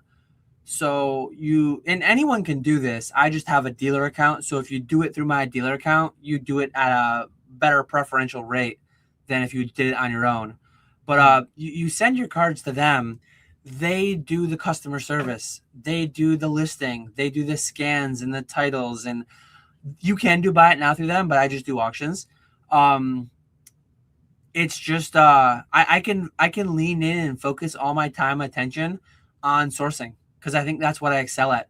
I am not good with customer service. I am not great at being a salesman and listing and doing all the promotion and all that. So Fanatics does all that for me, and it just allows me to focus on sourcing more. It allows me to focus, yeah, functionally. I mean, Fanatics Vault actually predates the PSA Vault, eBay Vault, formerly PWCC. Yeah. PWCC was like an innovator in the whole vaulting service space. Yes. And yeah, it just allows me to scale all these other things. If I was doing, and to be fair, you can get that on eBay with the PSA Vault. You can get that on eBay with ZNG Emporium, Arizona TCG, DC Sports, Voldemort, the guy that we don't name anymore directly. So I'm not necessarily offering something unique. Fanatics is not necessarily offering something unique, but they bought the original vault. They bought someone who innovated vastly, creating a vault in a sales tax free state, and yeah, it's great. And I guess like another thing that I used to do here, you can tell that I highly valued the lack of having to do the selling myself. Like Troll and Toad Evo, when that was a thing, I leaned into that heavily because it allowed me to source. It allowed me to automatically in bulk, like just manually set my prices. Yeah. Automatically set them to the thresholds, to the things that I wanted to set them, like mass set them, if Yeah. that makes sense. But Like mass pricing. Yeah. yeah. Okay. Do you think okay, do you think Fanatics has a bright future? I'm sure you're probably bullish on Fanatics, but what do you see in Fanatics' future that makes you excited? Like what do you think they could potentially implement, or like what's your view on that? The biggest thing I'm excited about is that it feels like they're an afterthought. A lot of people, like Tim collects cards here in chat right now, was not aware that there's a competitor to the PSA Vault. Yeah. So I'm actively grading and selling tons of cards through Fanatics every week, and a huge portion of the hobby doesn't even know that they exist. Yeah. So imagine if and when the market buys into them substantially further. Like right now, I'm happy with my margins. I'm profitable. If and when Fanatics were to become more of a household name, what are my margins going to be then? Like it's crazy to think how much more market penetration they could have, and just how much more beneficial that could be to my business. So I'm excited, and I know a lot of people have a lot of gripes with them when it comes to they make the merch for all the major sports leagues, and I anecdotally I've heard a lot of people the jerseys went downhill, this, that, the other thing. I buy Fanatics shirts, and I overall I think they're serviceable. I think they're fine. I'm the kind of guy that will wear a t-shirt for a decade until it's stretched out and fallen apart in every which way. And but Yeah. they to me they last as long as all the other clothing that I buy for the most part. But they do have a bit of a monopoly type deal going on in the sports card space. I think they own the licenses to like all the major leagues, which again some people don't love. But it's yeah, I think it's exciting to see what they could potentially scale into.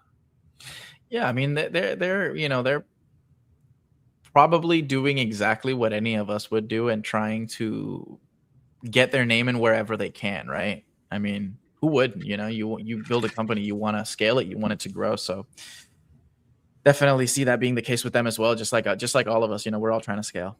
Mhm. What opportunities exist now? And I guess we may have answered this question before. But what opportunities do you see that exist now for sellers that didn't exist before, like when you started? Yeah, I think we touched on so many shows every single weekend, Yeah. the ability to consign. Um, all these consignment services were not a thing 12 years ago. I think Voldemort might have existed to some extent. I don't think there was 95% payout rates on cards above $1,000, but the market size, the market liquidity, the passive nature of being able to just outsource the actual fulfillment and listing and everything through consignment, how much Yeah. more ubiquitous that has gotten. The live streaming, I mean, you mentioned it, going into a couple different live streams and being able to buy stuff for pennies on the dollar if you're savvy and if you're watching the right streams at the right time. Like it's like Shug Nasty says, it's streamlined, but also there's still like it's more efficient in many ways, but there's still so many inefficiencies that you can pick up on and arbitrage on and make so much money on if done the right way. Oh, for sure. So moving into kind of a little bit of a different topic, you sell sealed, but you also hold sealed. I mean, we've all seen the Mhm. videos. How do you decide? Like, put me in the mind of Dan for a second here. When you're speculating on sealed products, that you are like, no, hold on. Instead of selling all of this, or instead of selling this specifically, I'm gonna hold this for some time because I know it's gonna do better. How does that thought come to mind for you? The main first barrier there, the main first hurdle that has to be cleared is like opportunity. So I put out my buy rates. I basically cast out my line and I see what bites. Mhm. If tomorrow somebody hits me up and Dan, I like your buy list, I like your buy rate percentage on this, and I want to sell you 4 cases of Destin Rivals. I've for the past year, in a lot of ways, I've been wrong, right? Like I've been a seller for the most part of Destin Rivals since it was a $250 box a year ago. Well, in a lot of ways, I've been proven wrong because it's more than doubled. Um, Yeah. but the things that I like better are instead of a 1 month old set, a 1 year old set at $300, $700, $600, whatever it's at. Um, it's part by feel, but the Yeah. feel is governed by 12 years of experience. Correct. 151 a year ago, I loved 151 at $9 a pack relative to Destin Rivals, which was by the booster box damn near that amount. I mean, it's $8 or $9 a pack. And if I had to Yeah. choose between the two, I set back 151. I set back more Sword Shield. Do I get it all right all the time? Not at all. But do I generally do pretty well? I don't even necessarily know. Like Palette One. Palette One the first year doubled. Second year it doubled again. Did Jeez. that outperform the broader market necessarily? I don't even really know. Probably not even. Mhm. It's so broad, it's so diverse. Every year you have certain things that are flat and certain things that are 10, 20xing. But overall, part of it's opportunity, what's there in front of me, what am I getting allocated from my distributor when Prismatic Evolutions ETB is reprinted. I set some amount more of those back because they were there. They were easy. They were accessible. I was getting some amount allocated to me at below market price through my distro. 100% guaranteed product coming from the distro. Sometimes I get a collection buy and it's like, the condition doesn't look as pretty. It's 99% certain, but it's not 100% certain. So I'm a little bit more scared there. I'm gonna just immediately send it to consignment so they can get their set of eyes on it and verify the authenticity as well. So yeah, but yeah. Okay. So question for the future. Where do you think this all goes in 5 years? Do we still have bullish Dan 5 years from now, or are we looking, what do you think from your lens? So this all are the words that you used. This all is very broad. Pokemon market, I guess we could I think there are certain things that are scarier than others. I think like I've been saying for a long time, I am short on plastic. I am long on cardboard. I think a lot of the graded premiums are just silly. Does that mean does that mean they're guaranteed to go down, or not by any stretch of the imagination? I've been saying that for years, and they've only gotten crazier. Yeah. But do I think in 5 years Ascended Heroes will be significantly more expensive? Yes. Do I think Destined Rivals will be more expensive? Yes. Am I hoarding Destined Rivals today? No, because I think certain other things relative will outperform it over the 5-year time horizon, right? Yeah. So I'm placing my bets. I'm doing my best. I'm not going to do perfectly whatsoever, but I've done all right so far, and I think I'll continue to do all right in the future. But yeah, the hobby in general, I think live streaming will be bigger. I think Pokemon will be printing more cards in 5 years than they are today. I think PSA will be grading more cards than they are today. I think CGC will be grading more cards than they are today. I think my GMV across the entire Catch 'em All Collectibles umbrella, I think that will be larger in 5 years than it is today. So I think the hobby as a whole will grow, but I think there will be certain things that are down 50%, down 60, 70%. I think certain things are really, really silly. But I could be wrong too. Everything across the board could be down 50%, or it all could be 10x graded cards included. Who knows? I certainly know that I don't know. Right. It's funny. Something that you said in your answer kind of like it like clicked the light for me. From going back to one of the questions at the beginning where I asked if you were, kind of bullish, I guess, on the idea of expanding, like, do you see yourself? And you just mentioned like you definitely see yourself, the whole umbrella getting bigger. So I guess we got our real answer there. Yeah, I think the GMV will go up. That can be done in different ways, right? But part of that is I hope, and I do think that Fanatics will grow more. The CGC Fanatics, just the passive nature of that, my ability to scale the things that are significantly less active time of myself. But again, that could be done. If somebody reaches out to me and they want to be the One Piece Catch 'em All Collectibles guy, or they want to be the whatever other thing, like always reach out, hit me up if you've got ideas, because I'm definitely open. For sure, yeah. Dan's an open book, so definitely take him at his word, because he's definitely that. I guess we're gonna get in a couple personal questions, and then after these next couple questions, I do have some rapid fire fun questions that I got for you. It's just something to kind of. Rapid fire is not my expert category there, but I'll do my best. I mean, there are questions about yourself, so you should be able to just it'll just be like a one word, couple word answer. It's nothing crazy. One word is usually the trip up for me, but I'll do my best when we get there. I've never been accused of being too concise, being too quick. I'm a rambler. It's okay. I'm sure people can say the same thing about me. So personal question number one, do you collect anything at all anymore these days? Yeah, so it's like there's only a small selection of sitting cuties behind me.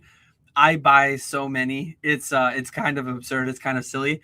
The canvases, the sitting cuties, all different kinds of things. I just love all the Legos. Every Lego they've come out with so far of Pokemon, I bought 2 of. One to build, one to keep sealed somewhere. Nice. Is it an investment? Do I think they're going to be worth 20x? Not really. It's just one open, one sealed, one that I build. It's Collector Dan shining through. I still do collect coins. It's been a while since I've added a new coin. I still do collect. It's called Breweriana. It's like collectibles around breweries, the steins, the beer trays, the Oh, coasters, nice. and like right now we're booming in Pokemon. So that stuff, it'll be there whenever the boom subsides to some extent, and I'll give it more time then. Yeah. But right now, like the vast majority of my focus is sticking with Pokemon. But absolutely, I'm a collector through and through. Helping my Nice. kids with their binders. We go to shows, and my son's doing like a Pokédex binder. My daughter's just doing like a pink, fluffy, cutesy, whatever catches her attention with that. Nice. So, question for because I've heard you mention it before. For your son's Pokédex binder, is he like any card that he can find of the specific Pokemon, or is he looking at certain sets? Like, how is he going about that? Right now, it's like just filling the hole, and then someday maybe it'll be like upgrading to his favorite art of cards as he sees them. But right now, like Nice. he's 7. I give him a little budget every time he goes to a show. There's times where we see a card he needs, but it's an $800 PSA 9 of the card. And it's like, okay, son, we're gonna skip that one. We're gonna try to stick to the dollar binders, the $2 binders. I usually give him Yeah. 10 or 20 bucks when I go to a show. But yeah, so right now it's like it's completion. It can be a non-hollow, it can be whatever. Someday, if he has the desire to, he can go back and he can upgrade. He's done that a couple times where like, oh, I know I have this guy, but this card's $3 and it's a way cooler art. Like he's already done that a couple times. But he's Nice. down to 1,025 Pokemon exist in the Pokédex, less than 20, and he's done. And one Wow. thing that I never did in my 12 years, all the PSA 9s I had earlier that I listed earlier, EXs, Gold Stars, Legends. I've never at one time in my Pokemon hobby life, I've never had a complete living Pokédex binder. Because when I was younger, there was only 3 sets, Space Jungle Fossil. You could Yeah. have had it with the 3 sets, right? I never had all of them. I never had I never had like a living Pokédex binder put together in that fashion. I was missing like a couple hollows and non-hollow rares from Jungle and Fossil, and yeah, so when he achieves this goal, like he will do something that I've never done, which That's is actually really cool to cool. think. Yeah. That is super and cool, dude.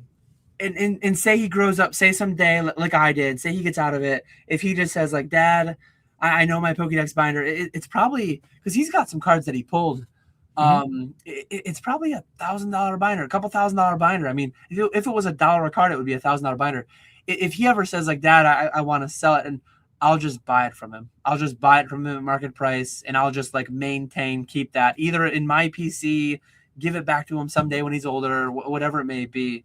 Yeah. I'm like it's his binder, but I'm very invested in that binder, emotionally and financially, I guess too. But yeah, No, that's super cool. See, I can't do that, dude. I've got 5 little ones. For me, that would be a pretty penny. But I do have, like, since I deal a lot in bulk, I just kind of let the kids ransack through it, a lot, and yeah, they'll pick out whatever, some of the IRs, the ARs, because I deal a lot with Japanese, like the ARs, some of the cheaper SARs, like they take, but what's crazy is that a lot of the time they like kind of flow more towards like the common arts, because there's just so many different common arts to choose from, and there's yeah, so many like different ones for each set, so that's kind of like what they flow to. But it's nice being able to watch them like put their own binders together, and like they're kind of like me, they're very OCD, and like everything is just like so perfectly set and organized. So I think that's really cool. But the idea yeah, of a Pokedex binder is very impressive, definitely. yeah.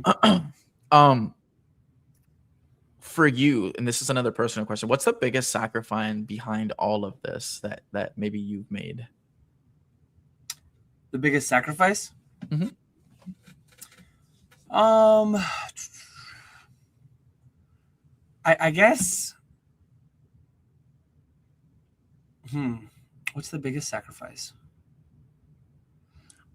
As crazy as it sounds, I don't feel like I'm making sacrifices.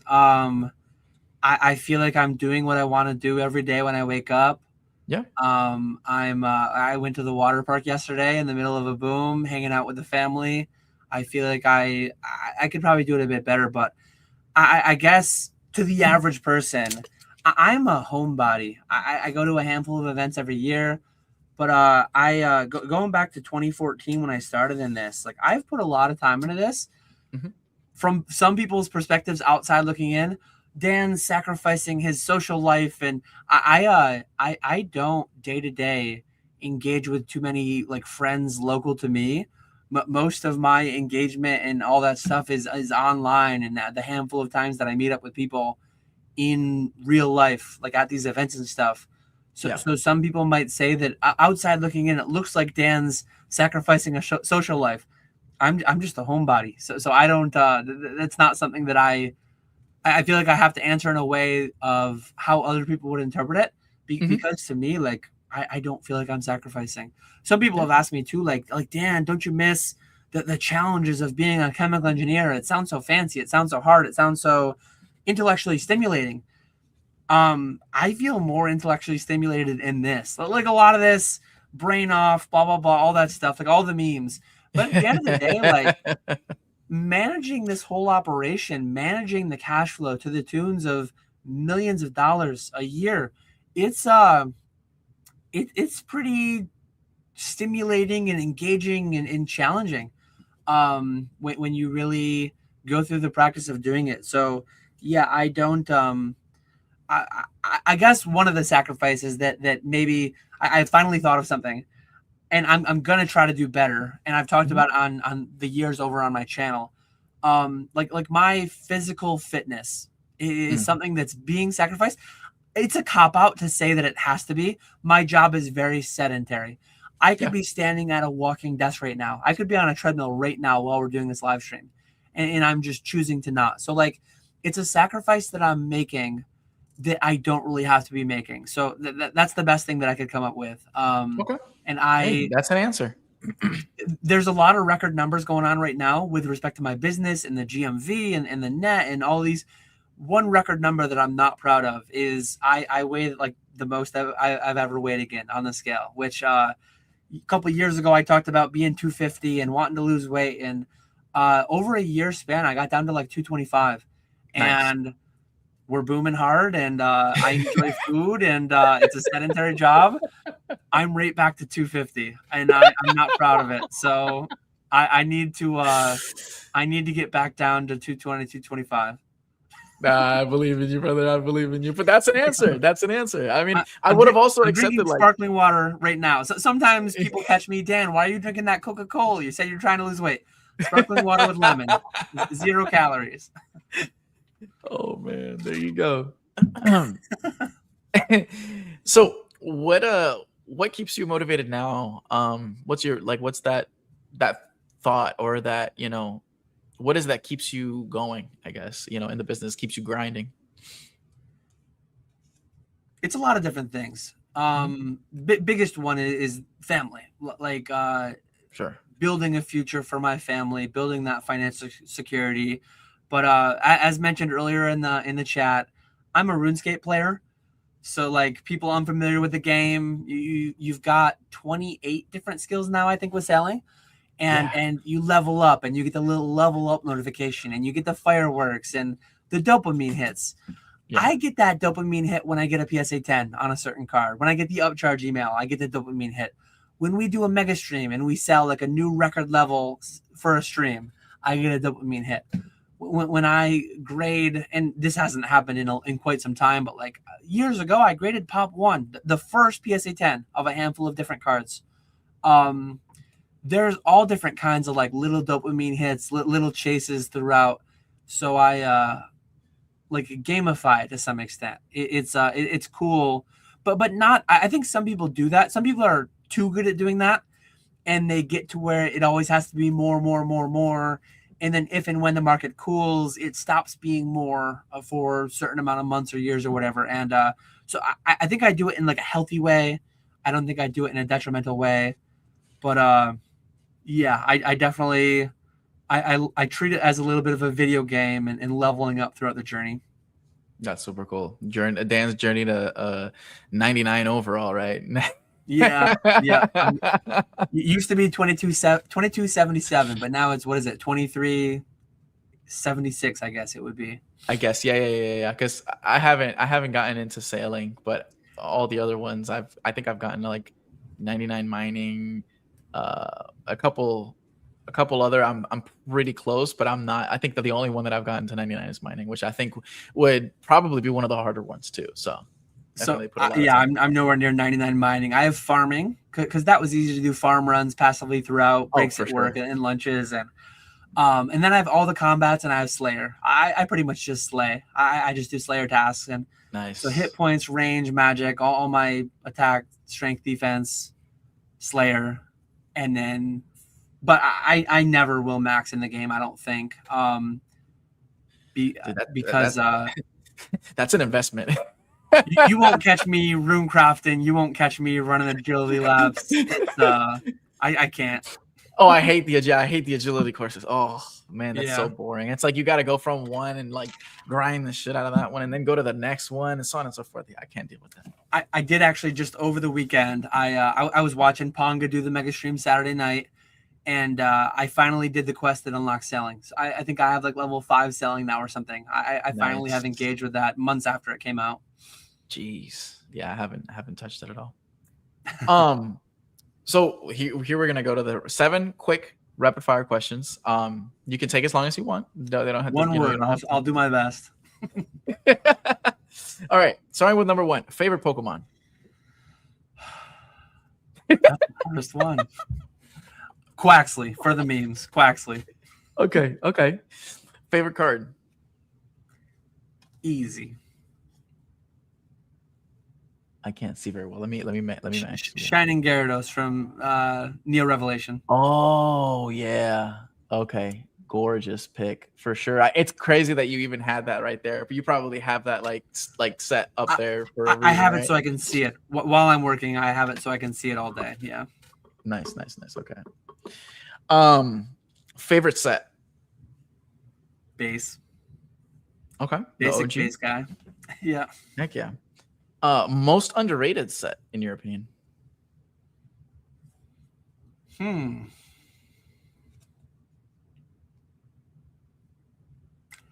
Crown Zenith. Okay. I I think respect it's that. well rated, but I would still say under because that's such a good set in my opinion. Underappreciated for sure. Like not Yeah. in a money sense, but in like people look at everything else. Next set, best set, right?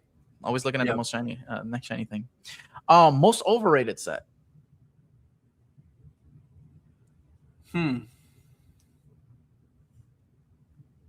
Prismatic.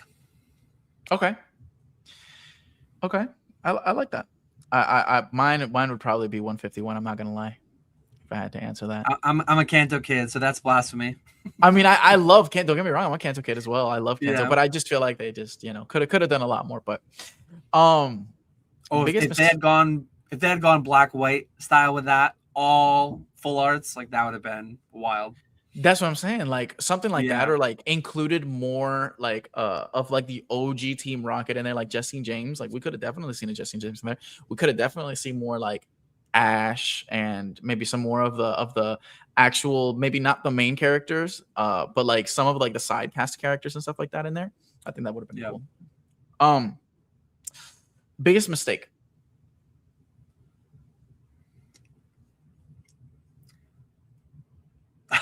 Metazoo.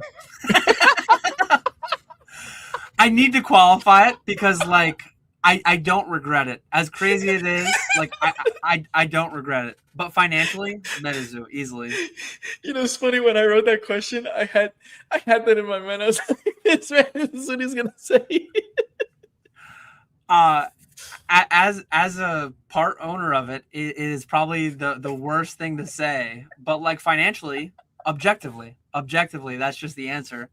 But no like that movie, no regrets. The tattoo misspelled. No regrets. And last question: dream goal. Dream goal. Just facilitating my children achieving their goals and my grandchildren, seeing my grandchildren, my great grandchildren. Like that's yeah. Just facilitating my children and grandchildren's goals to whatever extent I can. Beautifully said. Now, my final question here. And I kind of thought of this last minute. If you could give one piece of advice to someone trying to build something bigger than themselves right now, what would it be? I think going back to what we said earlier, like throw everything at the wall and see what sticks. Like even if you feel like you're going backwards at times, you're learning. Mhm. When I sold, and it wasn't just the Sims game that I sold, that first batch of eBay listings that I did after declining Electronics Boutique's offers, I felt like I was going backwards. I felt like I was spinning my wheels. There was some amount of frustration there because I thought I was pulling one over. I thought I was like going to make more money, and I spent hours. I spent hours learning how to list on eBay and listing on eBay and answering messages and taking pictures and learning how to do all that. And it felt like at the end of the day, like all for not much. It felt like I just wasted hours of time and maybe I got an extra dollar. I wouldn't have gone into working for 10 cents an hour had I known it was going to go that way. But I'm glad I did, because even though it felt like I went backwards, I went forwards a ton. Like the butterfly effect, all those things. Had I not done that, would I have the little empire that I have today? Would I have? And again, my memory is not amazing. I don't remember the whole journey, how it got from there to here exactly. But I know that that was step one. And even though maybe step one went backwards, I learned from it. I learned Yeah. a lot, and I applied that in everything further that I did from thereafter. So someone looking to try to build yourself, know that even though at times it might feel like that was a waste, even if it doesn't feel like it, mistakes are still valuable. You'll learn, and don't take them negatively. Don't get down on yourself. Don't just write it off entirely with a bad experience or two. Do your best to learn from it, and then continue on. Couldn't have said it better myself. Yeah. 100%. Like, you're never going to have, like we said before, you're not going to have data to go off of if you don't put one foot in front of the other and start walking in whatever direction you see fit, for you next, wherever you're trying to go. I think it's funny because I think that your mistakes are just as valuable as your wins. You know what I mean? If What makes a good team if they don't have any like bad Adversity. plays to look back Yeah. at during film? You know what I mean? Like, Mhm. are you even getting better, or are you just, walking in one direction and hoping that it never stops? So definitely agree with that. I did start a couple questions, but guys, if you have any questions for Dan before we hop on out of here, um, go ahead and put them in the chat. I'm gonna go through them from the oldest to most recent. So we got from Alakazam versus Gengar. Question for Dan: have you shown the buckets yet? I feel like they are a great guide to help the average Pokemon collector / investor learn priorities. So I hadn't yet, but there they are, and I can appreciate that they're very hard to read, especially when I'm only part of the screen. But basically, what it is, I did not create this. It's from the personal finance subreddit. Step Mhm. 0: create a budget, set realistic goals, measure, manage, monitor where your money's actually going. Build an emergency fund. Some people say 1 month, 3 months, 6 months, a year. Everyone's different. Personal finance is very personal. Employer sponsored matching funds, 401ks, IRAs. If your employer is giving you free money dollar for dollar, take the free money. Even if the stock market drops 50%, if they're doubling the money that you put in there, you're going to come out ahead. And then how you identify, how you define high, moderate interest debt, everyone is going to be different. But paying down debt, saving in an IRA, 529s, things like that, 403b, 401k, IRA, and then this is where I invest in Pokemon. Once everything else is spoken for, in step 6, I'm saving for other goals and advanced methods. I would call Pokemon an extremely advanced method. And again, I'm not saying that that's guaranteed to be fully optimal. That's just what I do personally. That's and never on my channel is it like this is the absolute right way to do it, so you must do this. This is just I do these things and this is why I do them. Okay. Wow, I have actually never seen that before. So, if you could send that over, I would like to have a copy of that as well. Yeah, I can send you a link to the personal finance. I think it's in the wiki on the personal finance Reddit. Okay. Yeah, I have to take a look on that because definitely good. Next question here is from Uncle Shrimp. What are some of your gripes with Fanatics? I did mention earlier, yeah, I think I have less with Fanatics than I do with eBay. I'm still full screen too. If you Oh, want to pop back yeah, in that's here, right. I just wanted to make sure. I didn't know if you were doing that intentionally or not. No, no, Um, I'm focused.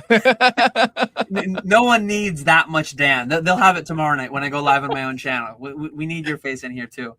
Um, I think over the past year, viewership has not grown as much as it has on eBay. So Mhm. eBay Live is a platform, and shout out to Old School Pokemon because he was there from the beginning of eBay Live. I came in later.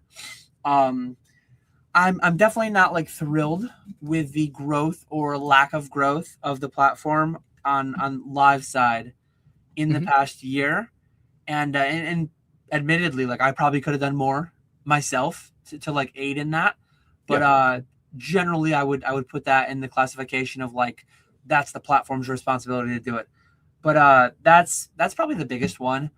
I would just like to see more growth. I don't know exactly what they're doing to grow it, but it feels like more would be better.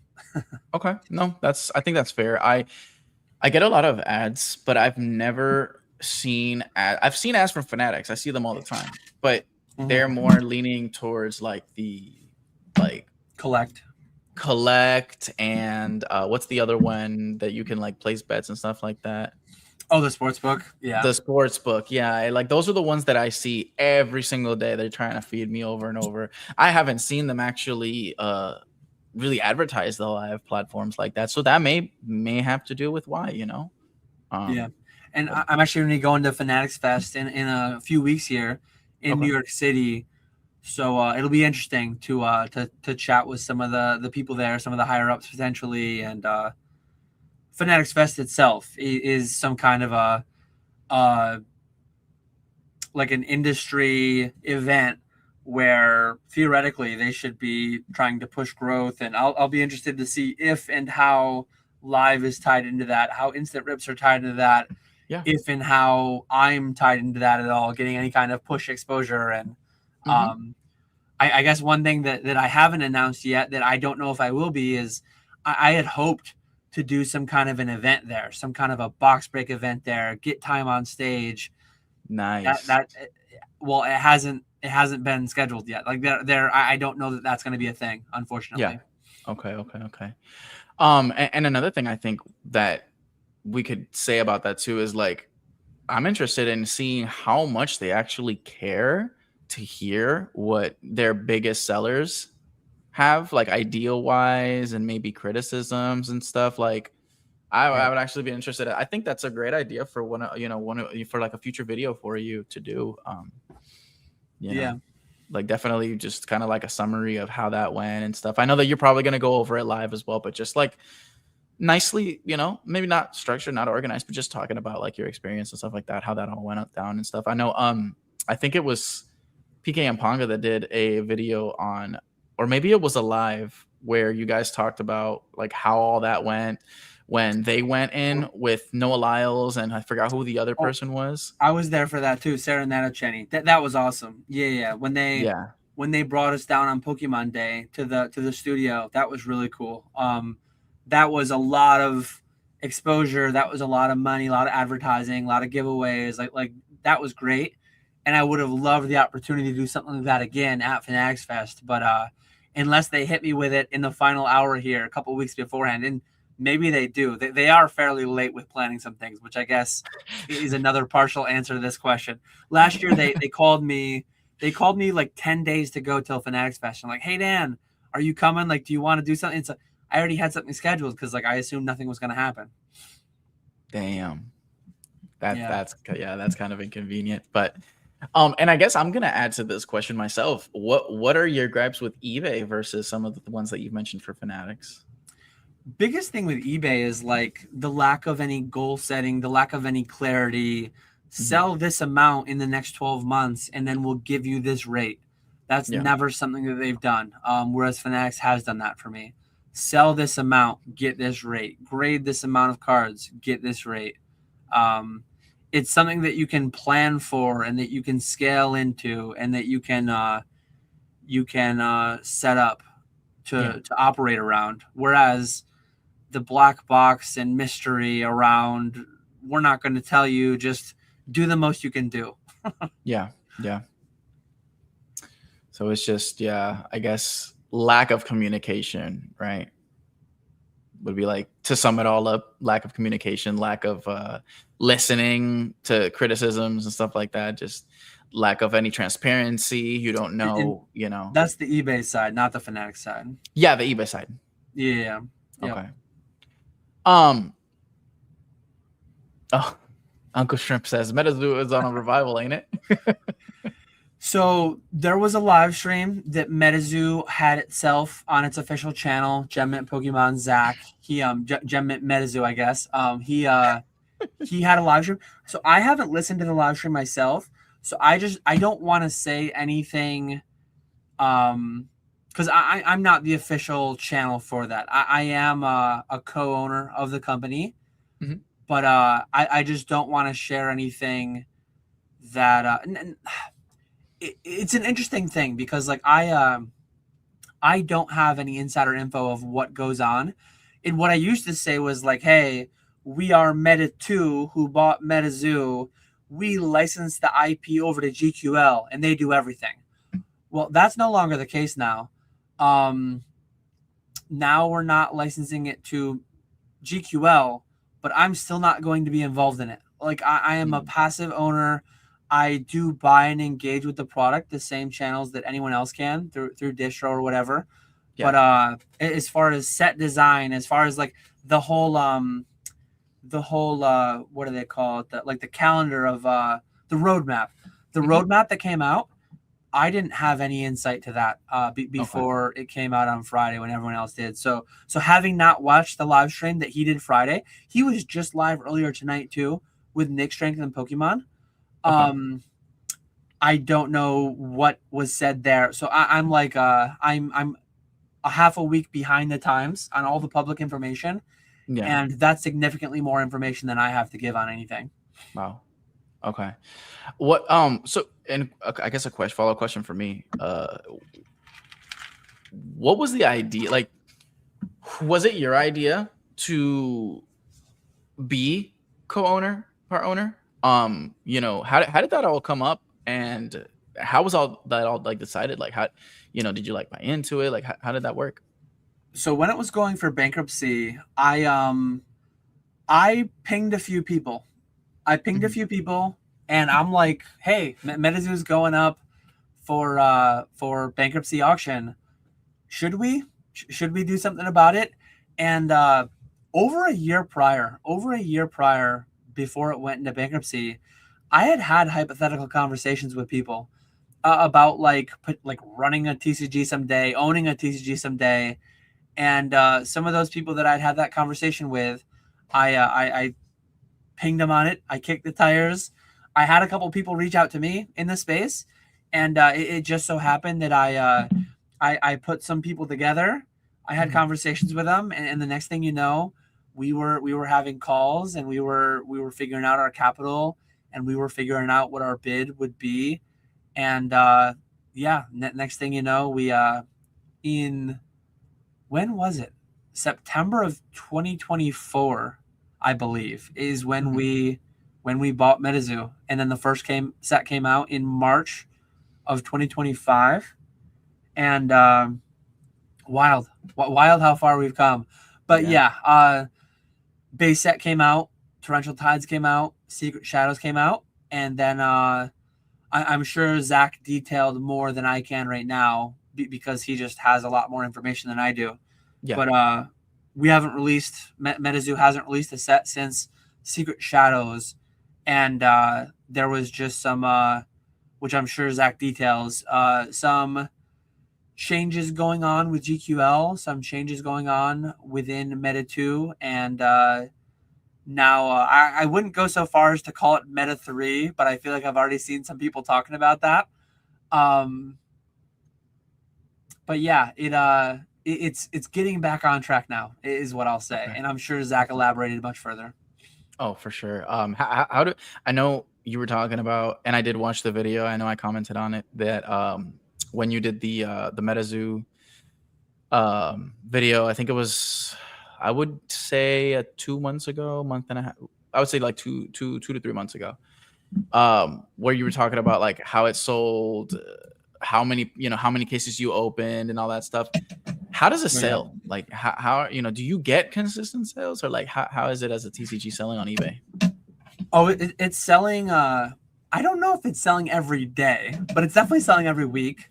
Okay. It is no Pokemon, but one interesting thing is like in the Pokemon market, I am even selling millions of dollars a year on Fanatics Live and eBay Live and all these things.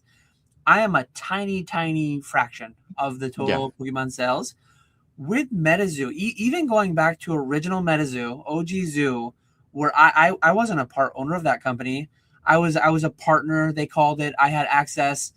It's funny because with OG Zoo, I was not an owner. I had more benefits with OG Zoo than I do with current MetaZoo right now, being a part owner. Like I explicitly don't have any benefits. Whereas before, actually, I have one on my desk.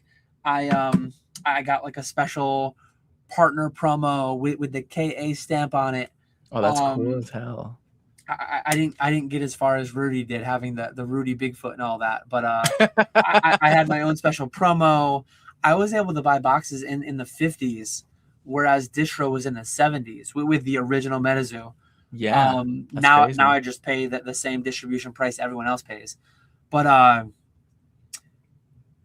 forget where I was going exactly with that, but oh yeah, it's interesting because like back when I was partnered with them with OG Zoo, I was buying a pallet of every product. I was buying 500 boxes of every product back when they were making 50,000 boxes. 500 over 50,000, that's 1%. I was 1% of the market. Going back to our CGC conversation, it's just interesting to be, even though MetaZoo is a significantly tinier market relative to Pokemon, to be that big of a percentage of the market. Native, honestly, I don't think we ever got firm numbers on how much Native was printed, but I bought 500 Native boxes. They might have only printed 10,000 boxes of Native for all I know. Like I might have been 2 or 3% or something of all the Native print run. And having the ability to like be the market on eBay, it's no Pokemon. It's not super sexy and amazing, but it's better business than it sounds like or looks like. I'm sure. Yeah, no, for sure. And then there is that upside. Like if MetaZoo, obviously thus far, it has not become anything substantial. But like if Meta 3 finally works, if Gem MetaZoo can take us to salvation, I have a lot of the original MetaZoo. I have a lot of base set, Torrential Tides, Secret Shadows.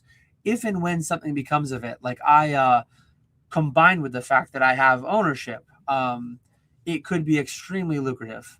But thus far, going back to my answer of my biggest mistake, financially, it is it's ironic and it's funny because like I don't have much money into MetaZoo. I kind of flipped my way into having the MetaZoo that I have functionally for free.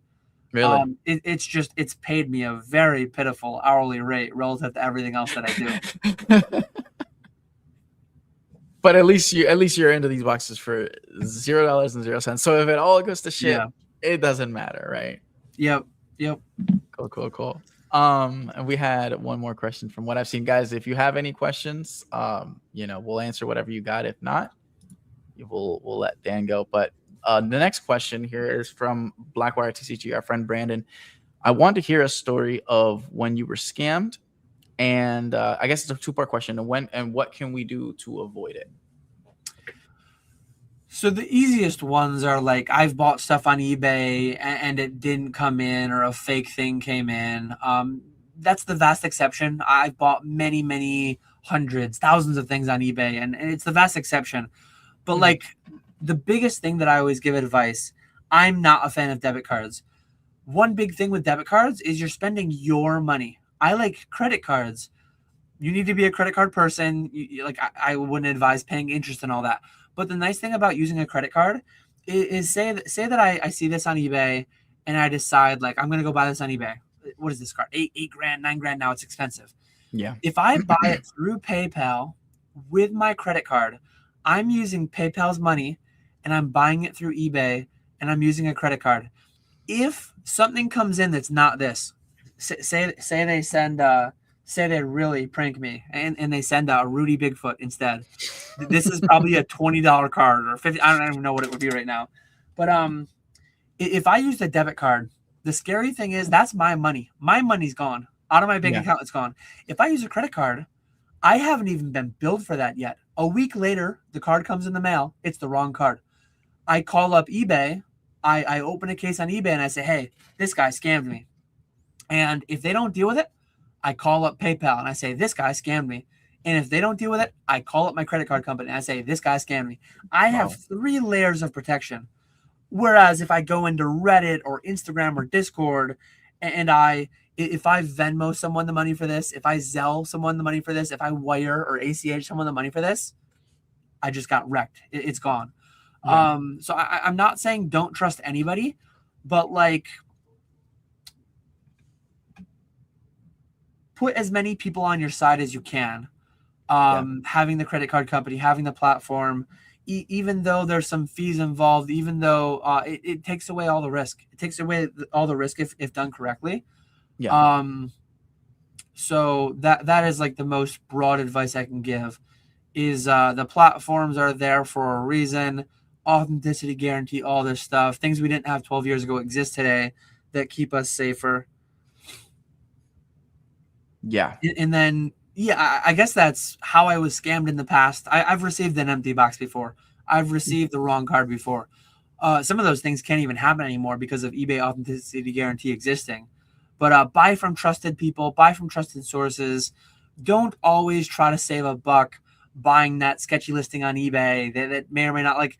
But by the time you save $1 or $2 here or there, the time that you get scammed and have to call all these people, have to open all these cases, it's like you'll wish you had just bought from the trusted source more often than not.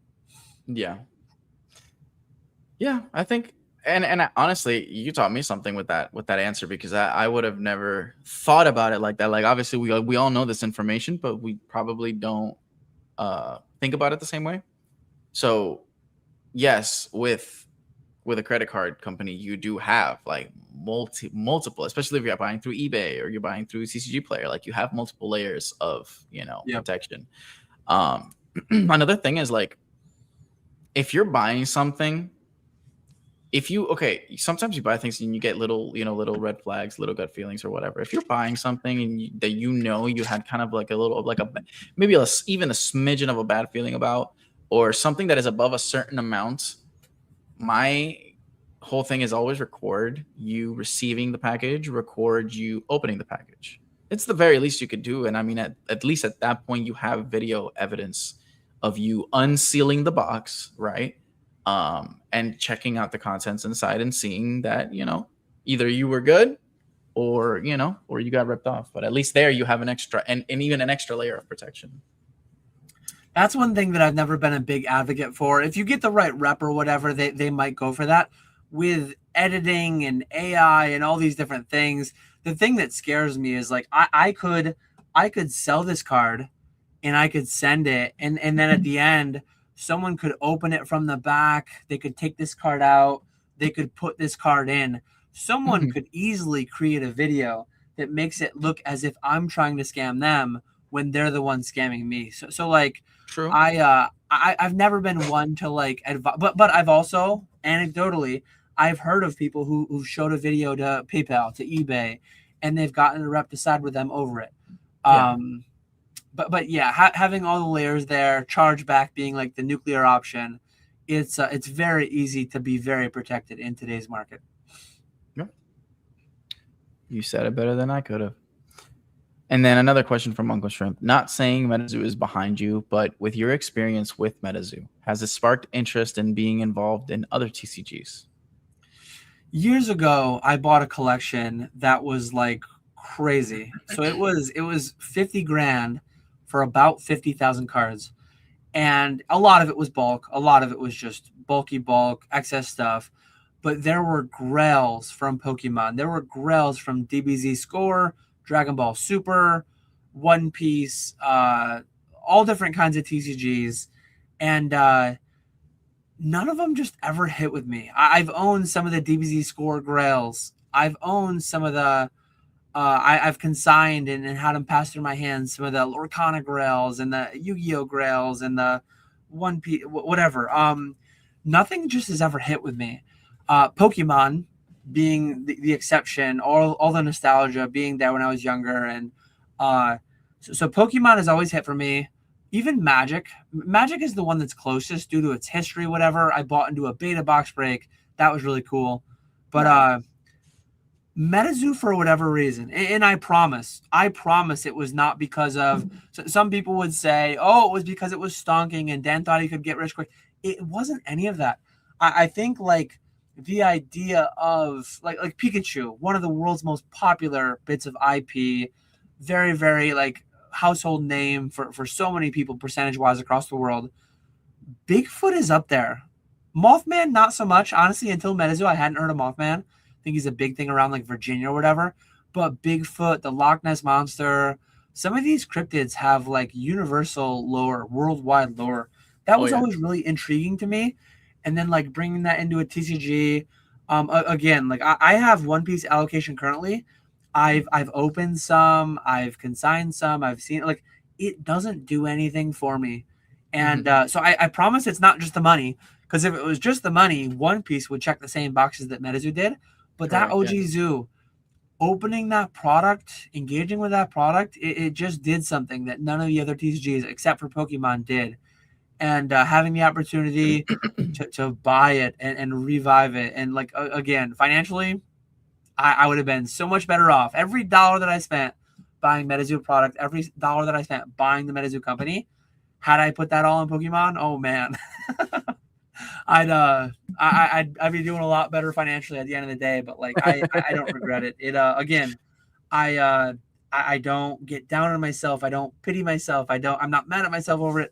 It's one of those financially step backward, but I learned a lot, and I think again, I don't regret it. I still enjoy all that engagement that I've had, and again, like people will push back on this and not agree, and there's still some percentage chance that the ending of that story is Meta 3 might be the one. The third time is the charm. Might be the one. This might take off, and I might be looking like a big brain investor play here, right?